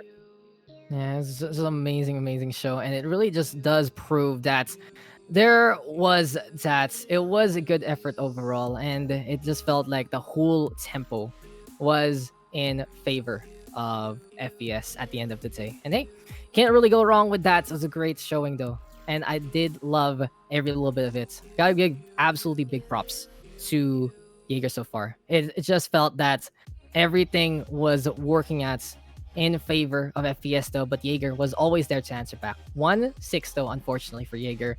And if only they're able to close out these games, it could have made a difference in the long run. But hey, Far East Society looking prim and proper. They are all tied up with Connect Gaming. And that is that for our day today, guys. It's a shorter day today. We just wrap up some of the matches, and it's been a great session. But overall, Mika, what can you say about our matches for today? incredibly intense. I love it, especially the matches between the last match that we saw between Jaeger and Far East Society. Of course, I love it when there's that bit of history between the teams. I love it when you can see their personalities really show. And good job as well to Battle Angel and Banana Baba. I mean, I'm still rooting for you, Bananas. I think that you can get your groove eventually. It's that slow burn. You guys are Johnny Lawrence, and Cobra Kai took 30 years, so you guys. Apparently though, we are getting word from his producer that we'll have Ayako on the chats here. Gonna be a great one. And even though Jaeger unable to wrap things up in the way that they would like, they did prove that they can bring the best against the best. And that feels like that's it about Jaeger, right? It feels like that they're always looking at that. And we'll be welcoming Ayako here on the desk. Hello, Ayako, are you there? Hello, hello, hello. I think we have him. I think we have him here, Mika. And hey, this is one thing you do a lot, Mika. So why not? Why not? Why not give it to you? Aw, thanks, Zach. Ayako, are you there? Hey. Is he in Hello? there? I think he's there. I think we got people here. We're getting more and more people. And Cena's here also. Oh. Hello, guys. What's up, welcome, baby? welcome. I hear him. Hey, hello, Ayako. How are you feeling? Feeling okay, I guess. Yeah. Well, let's ask you a few questions over there. I mean, Dax and I were pointing out how it feels like, there were just these opportune moments that just barely slipped away from you guys. What was going through your head as you guys were entering those clutch moments? We just wanted to win. we were just like everyone just gonna play our best like in the match for today.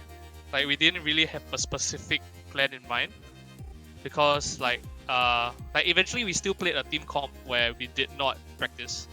Like we have not practiced this team comp, this Reaper Sombra thing that you saw, and all of us we were just like we're just gonna go in every fight. We're just gonna play by the books and see how it goes. Yeah. Well, it's amazing that you guys have said that you guys didn't practice this, because I wouldn't have guessed that. I mean, you guys look like you have been running this comp for some time. I guess it just needed a little more tweaks in there, but to go up against Far East Society. But I know that you guys have a lot of history behind you guys. I know there's this playful little banter on social media as well. What was it like going up against a team that you guys basically know like the back of your hand? Well, all of us, we all had a goal in mind, which was to because most of our players in our roster are like from Singapore, so playing against FES, which basically has players that we all on our team pretty much know for the past few years. Like we have played against them on different teams. We have faced them at different events, even LAN events, in fact. And then we were all just instead of like nervous going against a team that we know that is very stable and stuff like that, we were just excited, I guess, to just just play a bunch of games with Singaporeans, and of course with like special players like Plankton from Japan, which we also know, like who are like pretty close to actually quite a lot of us, even from Jaeger. Like, so this is kind of like a friendly match. I won't say it's a like super intense, but I think we could have done better. Yeah.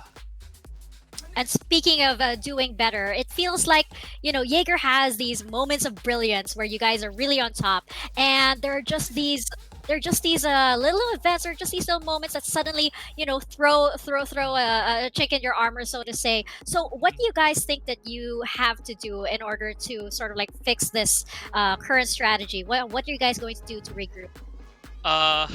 Okay, funnily enough, like all we have to do now is just focus on not being too excited. I think that's just our main issue for now. Other than that, I think we pretty much have everything down. It's just like, yeah, it's just our nerves, I guess. Our nerves for like a lot of the matches that we've played this entire season. Like, I mean, that explains all the 2-3s that we've been facing. We just like get excited about the last fight, and then we just kind of get a bit doozy and stuff. But yeah, I don't think that's much of a big issue. I think that's a pretty simple issue that we can fix. And in fact, we've actually like fixed it a bit actually. Like if not, we wouldn't have actually gotten any maps or even had a close fight with FES today. So I think we did a pretty good job, and look forward to us on the second week. I You won't be, agree. yeah, you won't be seeing 2-3s anymore. Oh, lovely, Yeah. lovely words. We will mark that down and hold you guys to it. Dax, any further comments? Okay. No, I'm just like, I love the whole game. And especially the fact that, Ayako, you're telling us that they don't even practice Zombie Reaper. They can go a long way with what they've done because they're just reacting. They're just absolutely impressive. And even though you guys lost it out, it was a great show along the way. And overall, I'm loving the Jaeger team. And a little bit of a reset after break going to be so, so potent. So that's pretty much it. It's been amazing, guys. It's been a really, really good show between FES and Jaeger. And congratulations to you guys at least taking that map. Your map differential is something to not scoff at, and it was a good show all throughout. Absolutely. It's such good stuff. And congratulations to both teams, to all teams, actually, to all four teams for the matches today. Such a wonderful, such great, great Overwatch over here. And, a lot of people say, of course, like, this game is dead and everything. It's matches like these that make me say, no, it's not. No, it's not indeed. And I do believe that's going to be it for our session. It's been absolutely great, so from the side of, well, Jaeger and Far East Society. We had two amazing games on stream to wrap up, well, the first half of the group stage. And if you guys want more Ace tournaments, you gotta wait a week because we'll be getting into that one yet again all the way to next week. And I believe it's gonna be the 22nd. If I remember correctly, that's gonna be when the next match gonna be. And the Ace tournament is in full swing still. We've gotten so many members of the community coming on back to support this stream as well as all our players, and it's been absolutely great. Joining me has been Mika. We have been your casters for today, and we'll be calling it a night here, an early end to what we got. And this has been the Overwatch tournaments of the Ace 2020 Pacific Group Stage Day 4 coming your way and gonna be ending on a high note as FES takes the victory against Jaeger. Thank you guys for everything, and have a good night.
Okay.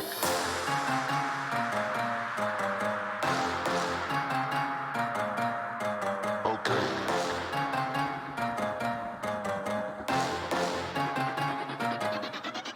Okay. Back out fresh on the scene. Back out fresh on the scene. Back out fresh on the scene. Back out fresh on the scene. Back out fresh on the scene. Back out fresh on the scene. Back out fresh on the scene. Back out fresh on the scene. Franchise best on the team. Franchise best on the team. Franchise best on the team. Franchise best on the team. Franchise best on the team. Back out fresh on the scene. Back out fresh on the scene.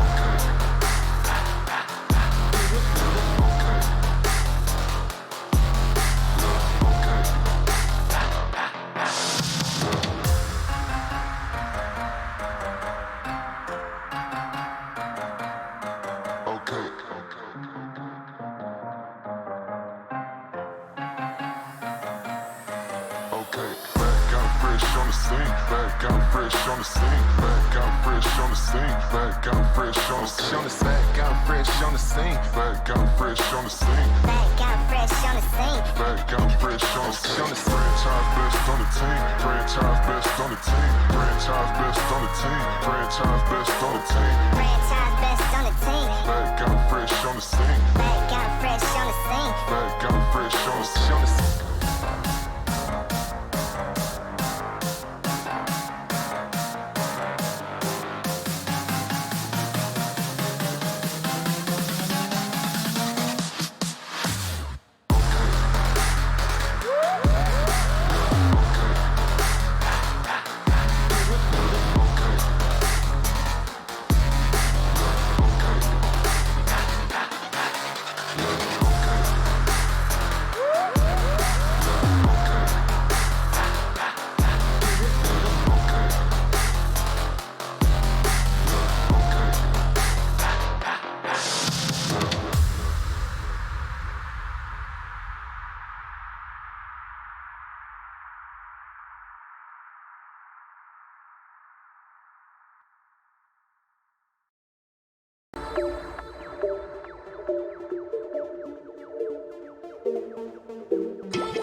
signals of an unknown entity within 1,000 feet of the ship. The size of it is far beyond the mind's reach. It can't be another ship. Sir, it's like something I've never seen before, and it's closing in at a preposterous speed. Wait, this can't be. It's disappeared.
Stop it.